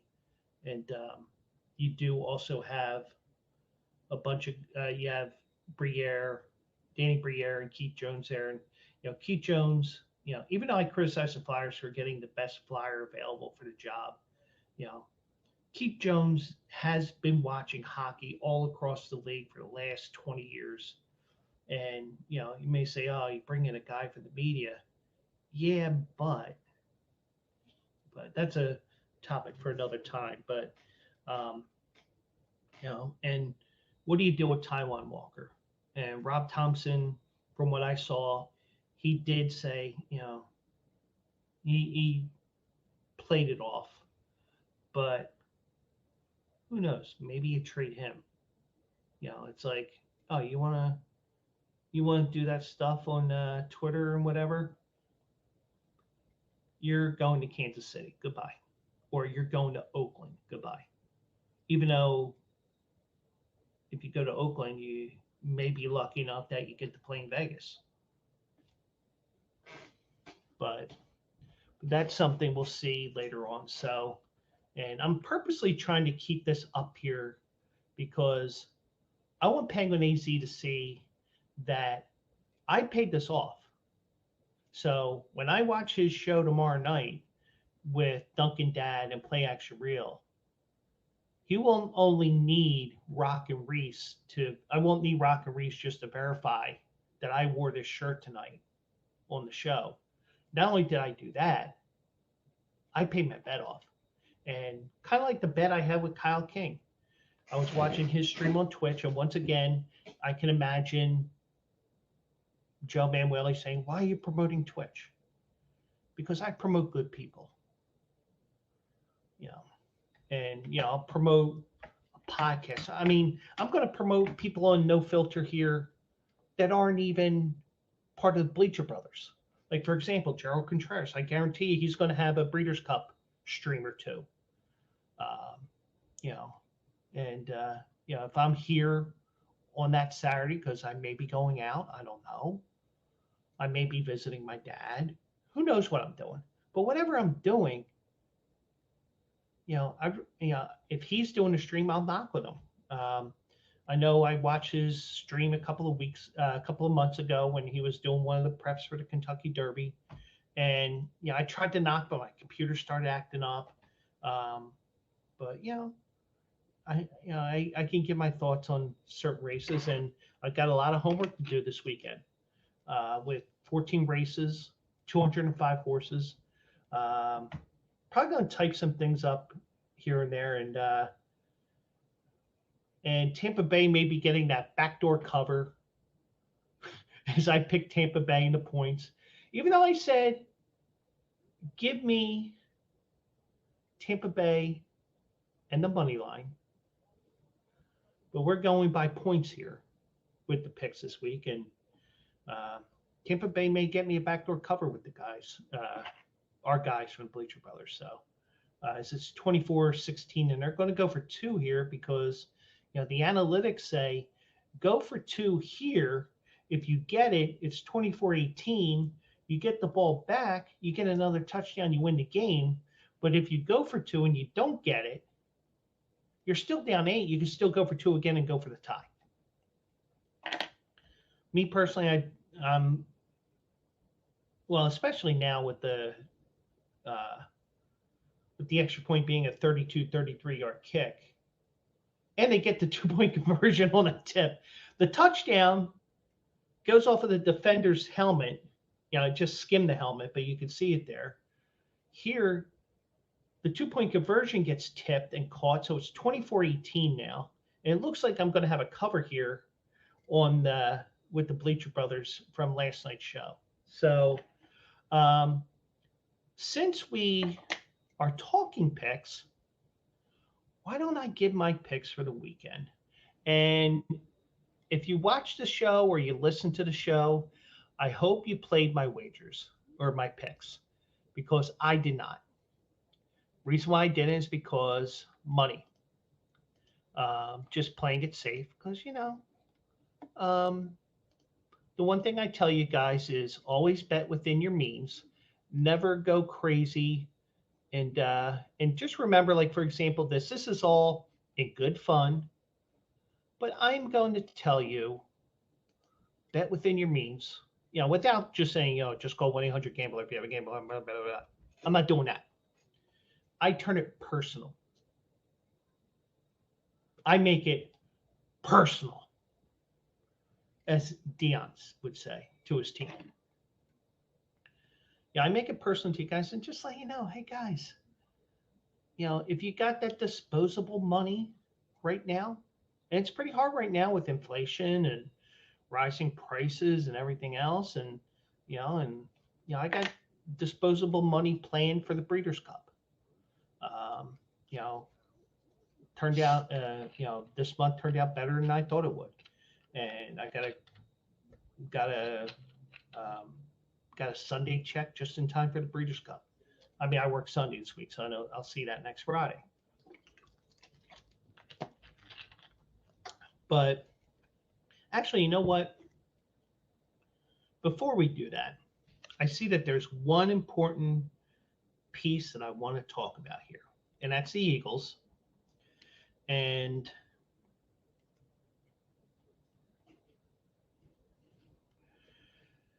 now the Eagles go to 6-1, and we kind of tipped this a little bit because we were talking about me having to wear this, and thankfully it's just an Arizona Diamondbacks shirt. It's not a Brave shirt.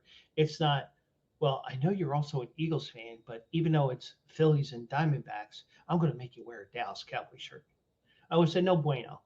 I would say, listen, if we're going to do this bet, it's going to be Philly shirt versus Arizona shirt, which this is. It's just that, oh, by the way, Penguin AZ did not show up. So, you know, Hill can say, well, you didn't do it when I was here. Well, your loss.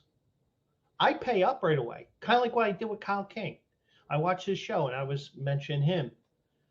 I told him the day after the Phillies clinched their wild card berth, I said, listen, guys, Phillies clinched last night. They have nothing to play for. They're partying like motherfuckers across the street at Xfinity Live. Moneyline Pirates.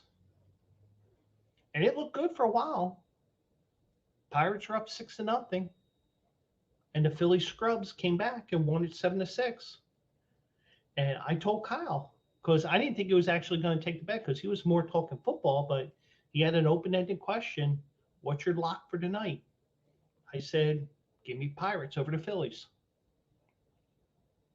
Phillies came back and won that game. And and he put the wager in while he was on Twitch. I said, Kyle, since you played that, if the Phillies win this game tonight, I will give you $10. And I paid him. I think it's still on his main page. If you watch his show Saturday night, the house parties, he calls it, they play games and joke around and stuff like that. My name may still be up there, Joe Quills, $10. I paid him. And I can go into my email probably as well. I paid him off like I said I would. Now, granted, it was like 4 days after the fact, but I'm paying this off 2 days after the fact because this is the first stream. And, with everything that was going on, I just could not do a stream. I could not do a sidecast because I knew how that game was going to go, even though I was hopeful, the whole hope for the best, expect the worst. I was expecting the worst. The worst did happen. But either way, Eagles go to 6-1. I wasn't going to put a wager with me and the big boss man, Joe Manueli. He's a diehard Dolphins fan. But I do have concerns. And if you follow me on Twitter at Joe Quills, every once in a while I do have a good tweet, even if nobody pays attention to it. I noticed right away when he scrambled toward the sideline, I noticed that there was a little hitch in his gait, GAIT. And I was like, something ain't right here. And Melissa Stark caught it. Whoever it was caught it. And he was wearing a knee brace on his left knee in the second half. And, Eagles still won fairly easily. And, Dolphins tried their best. They couldn't stop the brotherly shove / tush push / whatever you want to call it. And all of a sudden, everybody wants to ban the tush push / brotherly shove because of the fact that the Eagles are extremely successful at that play. But nobody wanted to do when Tom Brady was a quarterback because, oh my God, Tom Brady. But either way, I'm a little concerned there. Um, Bye week can't come soon enough, and I'm a little concerned about that because I guarantee you some people right now are having visions of another Super Bowl. I'm cautiously optimistic right now because I'm a bit concerned about that knee. Now, granted, it's his left knee and it's not his right. Now, I'm just thinking in terms of mechanics of just throwing the ball out of the pocket, even if there's nobody around you, because you push off the right leg when you throw, whether it's football, baseball, whatever. It's just, and you're pushing off that right leg. Now, you never know, the left leg could crumble while he's throwing. Things happen. We all know that. But I really do not think. I mean, I'm not too worried about it, but since it's out there, even though it's not on the injury report so far this week, I am a little concerned about it. Kind of like we were a little concerned about his shoulder when he came back in Week 18 last year. He was forced to play. Eagles won that game. They did enough to win. They ended up meeting the Giants again 2 weeks later in the playoffs, and he was a lot more of himself and then led us to the Super Bowl. Now, could the Eagles get to the Super Bowl again? Sure. But could the Eagles season go down the toilet quickly? Yeah, especially if Jalen Hurts is injured. Now, Marcus Mariota, I mean, I don't know what you make of the exhibition games, but Marcus Mariota is your quarterback for 4, 5, 6 weeks, and even the rest of the season. This Eagles season is doomed. But if you can protect Jalen Hurts, and he's smart enough to get down when he needs to, and get out of bounds. And it may just be a minor thing, and hopefully it is just a minor thing. And maybe that brace was just something that they put on him. It's like, listen, Jalen, let's play it safe. Let's put the brace on you. Let them talk all the crap they want to talk about. Let's get that. So that's what I think with that. And they got Kevin Bayers from Tennessee today, or a couple of days ago, another Philly guy, and this time a Philly kid that did not play at St. Joe's Prep, but welcome home, and the defense has been solidified. And once again, why do teams trade with Howie Roseman? He always seems to make that trade. It's like, did he really just do that? Now, I've criticized Howie Roseman the last few years, before a couple years ago. I mean, I'm sure I even criticized, why'd you draft Jalen Hurts in the second round? And rightfully so. Because at that time, we had our star quarterback. Now, granted, it all went to shit because, like I always say, you always see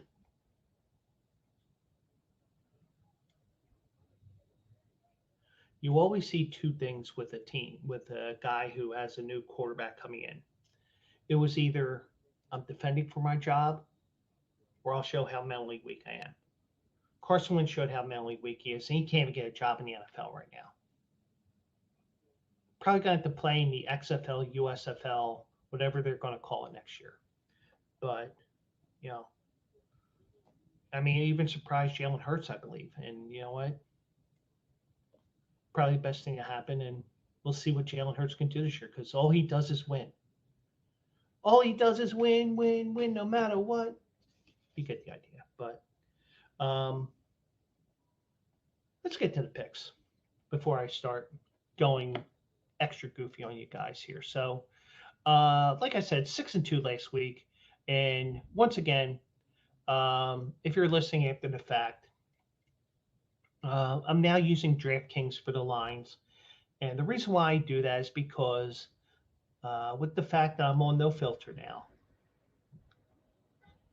I actually can share my screen. I mean, I probably could have did it when I was on Twitch, but it's just, it's how I want to do things now. It's no longer having to go through the phone. Let me pull up the Best Builder app. And nothing wrong with Parks. It's just I have an account with DraftKings. Let's use it. So, and DraftKings is not a sponsor, but if they want to sponsor me or have a partnership with me, hit me up at Joe Quills. Anyways, let's go here to the games here today for this weekend. Let's begin with the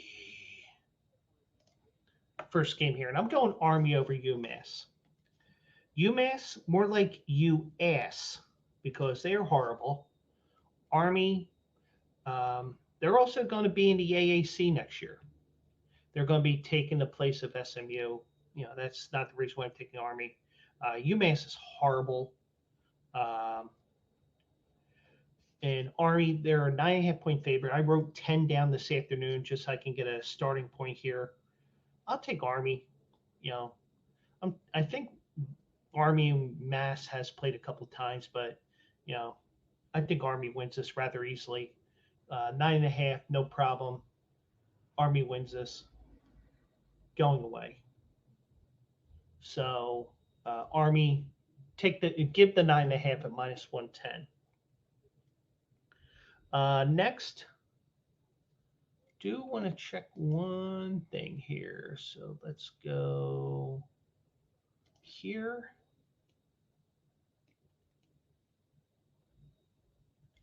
And let me find it here just so I can confirm one thing here. Okay. Wanted to check what they did. 2 weeks ago, I told you to take Wyoming on the money line. And you know what? I didn't even share my screen here. And since this game is almost over, well, wait. Anyways, let me share my screen because I'm an idiot. There we go. There is the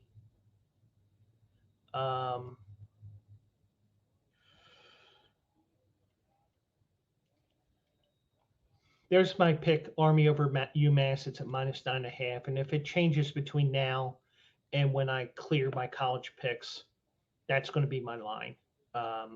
Because the Giants line changed on me last week, which actually helped me in my overall stats, even though I haven't done those stats since I started season 3 here. Wyoming goes to Boise in a Mountain West battle. I told you to take Wyoming at home a couple weeks ago. I'm going to tell you what, Boise just isn't the Boise of old. And that's not a good sign. But I'm going to tell you something. Take Wyoming on the money line at +180. I think Wyoming pulls another upset. I wouldn't be surprised if I don't know where they are in the standings right now. Well, they're 2-1 right now. UNLV's 3-0 right now. They're 6-1 on the season.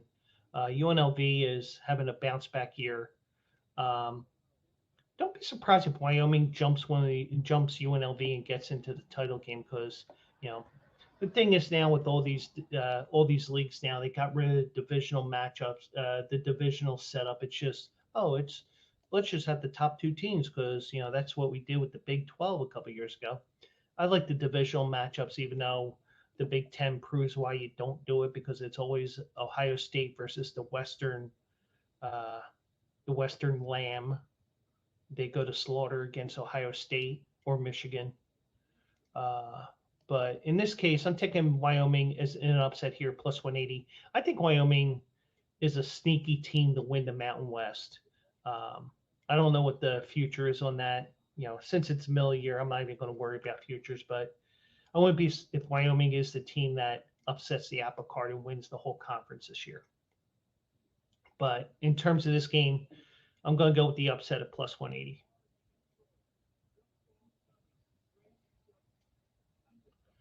And game is over, 24-18.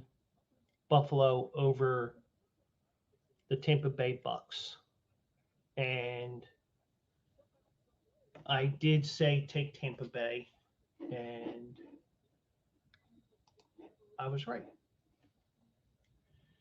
I just wasn't right about the money line part.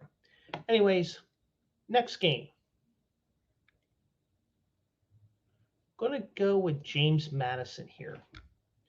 They have an interesting story here. And I think this is the first year that they're eligible for a bowl game. They may not be because they are in that period going from from FCS to FBS. But you may not be able to ignore them because they may be the best Group of 5 team, and you might have to give them an opportunity to play in a New Year's Six game. They're 21-point favorites. They're playing like the James Madison and the FCS, where they were always a team that ended up winning games. They were a powerhouse in FCS. It looks like they're getting back on track. And this could be an ugly game. I'm going to take James Madison. That's a huge line, but I think James Madison wins that easily. And the final game is a late night game in Fresno. Sorry, I had to take a drink of my water there. Fresno State hosts UNLV. This line has jumped 1.5 since I wrote my initial notes down. This was 7.5 this afternoon. It's now up to 9. But it doesn't matter to me. UNLV is going to Fresno State, who's the class of the league. They did have that hiccup at Wyoming, but don't be surprised if Fresno State puts a huge number up on UNLV here. I'm going to take Fresno State, give the 9 points at -110, and we'll see if we can close out the day with a win here. So my 4 picks: Army -9.5 at -110, Wyoming +180 money line, James Madison -21 at -108, and Fresno State -9 at -110. And if you got the huevos to play as a 14 parlay, you will get plus 1865 odds as of right now. So I'm not going to say the plus 1865 is part of my wager. It's just a note that I'm making here on my sheet here. But either way, those are my 4 picks for college this weekend. And we will close things out with the National Football League. And I referenced it. I referenced it on Monday. I referenced it earlier tonight. This pick is a little grainy because it was a screen capture of the YouTube video. And by the way, you can also go to the Philly Guy Speaks on YouTube. I'm going to have to do some editing tomorrow morning. But anyways, those are my 3 picks last weekend. Giants money line. My friend SJ, when I told her I picked the Giants money line, she thought I was nuts. Well, she's not far off. I am nuts. But I had the Giants money line +124, Seahawks -7.5 at -110, and I had the Eagles -2.5. 3 winners. And if you decide to play as a 3-team parlay, you got +716. So you made 7-1 odds, and you made about 10 or 11 units there. So, so that was what happened there. And by the way, ladies and gentlemen, please avoid Philadelphia. I love that banner that I have. But anyways, let's get to the National Football League here and close out this Thursday night show. And you know me, if the Eagles are playing, I'm going to give you an Eagles pick. So that will be last. First game, you know where I'm going with this, even though I don't want to do it. Could be a trap game for Dallas because they'll be coming here to Philly next week. on the 425 game. I kept thinking that game was the Sunday night game. Here's the 425 Fox game. Um, Rams, they may be coming back down to earth. Who knows? Um, they lost to Pittsburgh, where I don't know what to make of Pittsburgh, but Dallas, I think they're going to get back on track after the bye. They may be a little rusty in that first period, but I think that they will score a couple of late touchdowns, put the game out of reach. Take Dallas -6 at -110.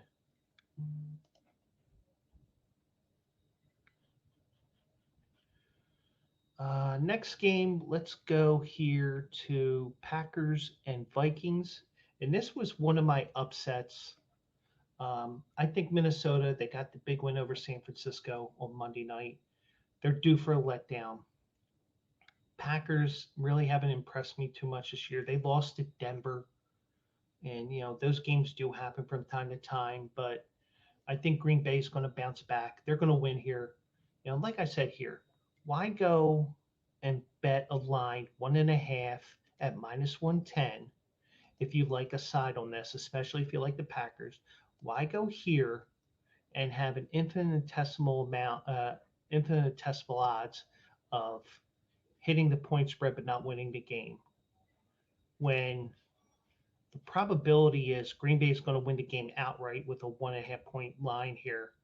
Why go here plus 1.5 when you can go plus 100 and double your money? Because not only am I telling you, not only am I telling you be careful with your wagers, also look at the lines once in a while, because once in a while you can get something like this where it's like a plus 1.5 is basically the same thing as a money line bet. So why lose 10% on a vig and get whatever back when you can go one full unit there? And that's what I'm going to do there. I'm going to go with the Packers on the money line, plus 100, double the money. And if you win, congratulations. Next, let's go to Denver. Denver got that win over Green Bay last week. I should be worried that Kansas City doesn't usually blow teams out. I think they will. Now, granted, I probably wouldn't touch this game at -115, but for the sake of this podcast and stream, I'll take Kansas City -7 at -115. Basically, what that means is you're putting a 15% vig up. Whereas if you were to take Denver at +7, it's only a 5% vig at -105. So, I mean, that's what those numbers mean. So, it's just, and, if you guys ever have questions about lines and stuff like that, I know my dad asked me that a few years ago. I was trying to explain it to him, but, I have no problems explaining it to you. So, if you send me a DM or you hit me up on Twitter at Joe Quills, you could get through a lot of these things here, and I can help you out with what some of this stuff means, and we can go from there. But I'll take Kansas City -7. I wouldn't necessarily play this because of the 15% vig, but this is all play money, even though I am trying to give you winners. So I'll take Kansas City here. I think they blow out Denver again. Well, they didn't really blow out Denver 2 weeks ago. I think they will this time.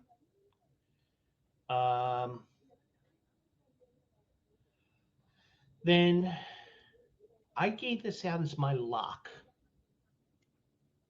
And I would not be surprised if the Chargers lay an egg after that loss last week. They did lose last week, or am I confusing myself? And did I say San Diego, or did I just say Chargers? Because when it comes to the Chargers, I try to say just the Chargers. That way I don't say San Diego. Like, for example, I'm in a handicapping contest, and we used to email our picks in. And I said, Eagles. I said Eagles, Dallas, Denver, New England, San Diego. He replies back, who's San Diego? Oops, I meant LA Chargers. My bad. But yeah, they lost to the Chiefs 31-17. You know, it was just one of those weird games where Kansas City did cover, but their backup quarterback um, for the Bears, Badgett, and I hope I'm pronouncing that name right. And I'll probably be getting the correct pronunciation. That's what Joe's trying to say there. I'm sure I'll be getting that all night. And I brought up a very good point on Bleacher Brothers. And here's the thing: I'm not gonna kill you with X's and O's. I'm going to tell you some quirks or some things like that from time to time. I may give you X's and O's, but I'm going to give you the quirks as well because that's what I do sometimes. It's like, oh, it's kind of like when I'm at the racetrack. Oh, why'd you play that 5-horse? Oh, it took a shit in the paddock right before the race went off. Something like that. Sometimes you do stuff like that as a joke, and the next thing you know, you got a horse winning at 45-1 or something like that. Now, I've never had a 45-1 in that type of scenario, but you get the idea. But in this case, I'm going to go with, I could just say, oh, let's play it safe. Let's take the Bears plus 8.5, which was my lock with Bleacher Brothers last night.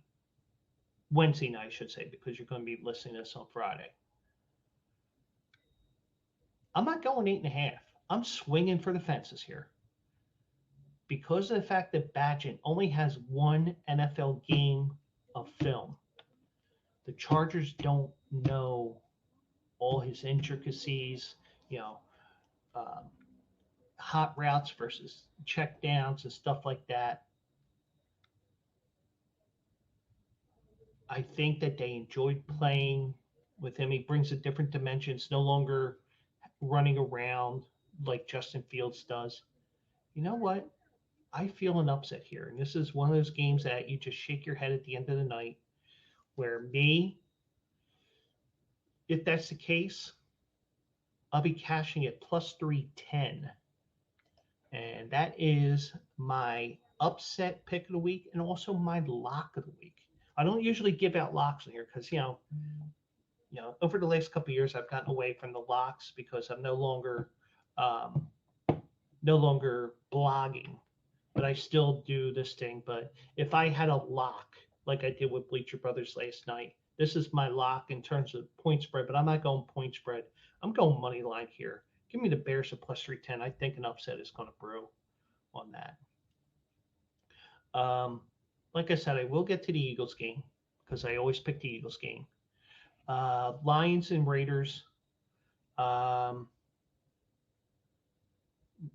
going to be leading the animal to slaughter here in the Raiders. Detroit Lions got embarrassed last week in Baltimore. And, and if it's Brian Hoyer starting this week, good luck to him because Brian Hoyer's lost 13 straight games as a starter. And that is not a good sign because, ladies and gentlemen, you're facing a team that's 5-2. They think that they're a Super Bowl contender, and they got boat raced. And it was like they didn't realize that the game was Sunday 1 o'clock. And before they knew it, they were down 28-0 at the half. Nothing was going right. They lost 34-6. I think that they are going to turn this around big time. I'm just trying to confirm here. Okay, they may go to Jimmy Garoppolo here. And even if he does, it'll probably be 42-14 as opposed to 42-6. Because we were picking the over as well in the Monday night game. Either way, Detroit, they're going to blow out the Raiders. I wouldn't be surprised if this is a 24-31 point blowout. Lions -8. As SJ would say, it's free money. That's my fifth pick. And my final pick, because I always pick the Eagles game, and I said it last week. I said it last night. I do not feel good about this game. Washington is always a pain in the Eagles' ass. And They had problems with the offense, and maybe they adjust because this is the second time they're facing each other in a month. We know the Eagles know what the Commanders are going to bring, but the Commanders know what the Eagles are going to bring. And also, don't discount Eric Bieniemy, because remember, he was the OC for Andy Reid in last year's Super Bowl as well. But we don't know if he was actually playing. We don't know if he was actually calling the plays or was Andy or not. So I think it was Bieniemy, but Andy Reid likes to call plays. But either way, I think this is going to be a very uncomfortable game. And I wouldn't be surprised if the Eagles kick a last-second field goal to win the game. But Eagles win. Washington covers. I think Washington wants to get. I think they're angry after last week's loss. They lost to who was it?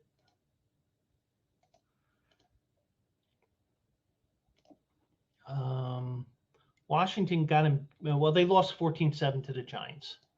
Duh, I should have known that because that was one of my picks last week. But I think that losing 14-7 to a Giants team, that Giants should be relegated to the AAC. But either way, I think Washington will bounce back a little bit, make it tough for the Eagles yet again. But yet again, the Eagles find a way to win, probably 27-24, maybe 24-21, something like that. Something where it's a field goal difference. And the Eagles do pull out that win, but I'm telling you to take Washington and the points. Do not take the money line. Well, if you want to do that and you think Washington's going to win, go right ahead. But I think it's an uncomfortable game. I'll take Washington -7 at -112. So there's your picks there on the right-hand side there. Taking the Cowboys -6 at -110. Green Bay +100. KC -7 at -115. The Bears money line +310. Detroit -8 at -110. And the Washington Commanders +7 at -112. And once again, if you have the Waivos and you play all 6 of these right now, this very moment on DraftKings, the parlay is 10,476. So you're getting 104-1 odds. And I am writing that down for shits and giggles here. That is not going to be part of the Philly fade. The individual bets are. And, I was saying this because my friend SJ was asking me about,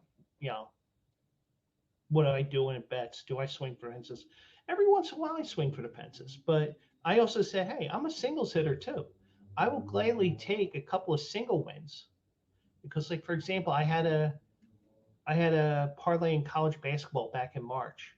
I went 5 out of 6, but I had all the individual winners of those 5, and I made a ton of money that way. But sometimes you get the loose change, but you don't get the $100 bill.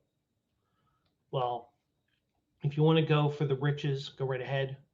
Maybe I do it on Sunday. I don't know. But either way, those are my picks for this weekend. And maybe this weekend, upon the other things I have on my list, I will get those stats for season 3 of the Philly Guy Speaks and the Philly Fade. Get that up to date. But, we did have a good week here picking winners last week, and hopefully we can build on that this week and draw more people, more eyes here. Maybe we can get, who knows, maybe we can get a sponsorship. But either way, I'm not about sponsorships. I'm not about numbers, but, if I can get more eyes, more ears, more downloads, then that's the ultimate goal. But I'm not going to obsess over why is nobody listening to my stuff. Yeah, maybe stale. The format may be stale. But you know what? If you were here tonight, Penguin AZ was not here, like a typical Arizona fan, he'll forget that the Diamondbacks were in the World Series if they don't win when they start off 2-14 next year. And I'm exaggerating because I don't know. But if they do, it's a coincidence. He can't go here and say, you didn't wear your shirt. Go to the Thursday show, go to YouTube. I paid off my bet. It's just that he was not here. And he's almost as bad as that pussy Chris Maydog Russo, who welched on his statement that he would retire if Arizona won. Instead, he's going to wear a bikini, something or other, or something I don't want to see. You know, if you want to cross-dress, I don't care. But in terms of losing a stunt and doing something like that, no, I don't want to see that. But anyways, bet is cashed. And for those that are listening, I gave the double bird to the camera because this show is over and I do not have to wear this shirt again until I randomly wear it someday in February, hopefully after Texas wins the World Series. And Texas in 5 is my pick. I just think Texas, Bruce Bochy, is heads and shoulders above Torey Lovello, heads and shoulders above Rob Thompson, and everybody else in baseball. He's showing why his team is in the World Series in his first year as the Texas Rangers manager. So, big heads unite. And thankfully, I don't know any Texas Ranger fans off the top of my head, so I'm not going to be making any wagers. And thankfully, because my team is not in it because my team choked, plain and simple. So keep an eye out on BleacherBrothers.com. I will link you guys up, and we'll go from there. So let me just check one thing. I just want to see if it's up, because usually I do get the confirmation he's there. No, not yet. Okay. And I'm going to be writing more stuff here as the week goes on, because it's just, I've been so swamped with work that, I just feel like the guy that doesn't contribute enough. And, it feels like that you're the guy in school, in high school and college that is part of the group, but you don't contribute enough, but you still get the A. Well, I am going to be contributing more and more, game recaps and random thoughts and stuff like that. So, it was just what I dealt with over the last week with the NLCS and having to wear this tonight. So, Penguin AZ, sorry, man. Not wearing the shirt tomorrow night. If I knock on your show, I'm going to say, hey, you got to watch the show to prove, or you ask Rock and Reese, because he was here, and thanks for him for showing up tonight. And do want to thank all of you for taking the time to download, listening, watching, whatever. Do appreciate everybody for taking the time.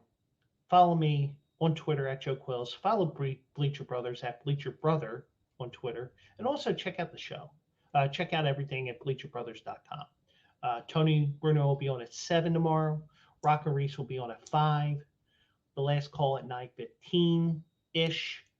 You got Stephen Luker and Play Action Reel with retro ads. That's at 9 o'clock. Old times are Eastern, by the way, because I'm in the Eastern time zone. Bleacher Brothers show is Wednesdays at 8 o'clock. That goes 8 to 10. We went a little long last night, but you can catch my show on wherever you get podcasts as well. That'll be up as well. And I am going to make an effort to do an audio only this week, because I said I was going to do it. The game last night, or on Sunday night, it was just like, it's 12 o'clock already. And I thought I'd have the energy. I didn't. So we're going to get back to that as well. So, because I'd like to do a couple of different things. So I do want to thank everybody for taking the time. And I will be back on Tuesday for a Halloween extravaganza. What that extravaganza is going to be, I have no clue. I probably won't come up with anything until probably 8:55 when the show starts at 9:15. And if AJ's watching this after the fact, I did play the anthem ahead of time because he joked around. Why is it 9:15 you know, is this a baseball thing? It's a work thing because I get done at 9, get my stuff together and start at 9:15. Give you 15 minutes, give you the 10-minute countdown. Once in a while, I give you a song. I gave you the national anthem tonight. I said Jimi Hendrix, man, 4 minutes. But it could have gone to Aretha Franklin. There's a 5-minute song that she did 1 year. But anyways, that's it. Let me get out of here before I start rambling for another hour, and I gotta edit the audio as well as the video. But thank you so much for joining me. I'll catch you Tuesday here on No Filter, and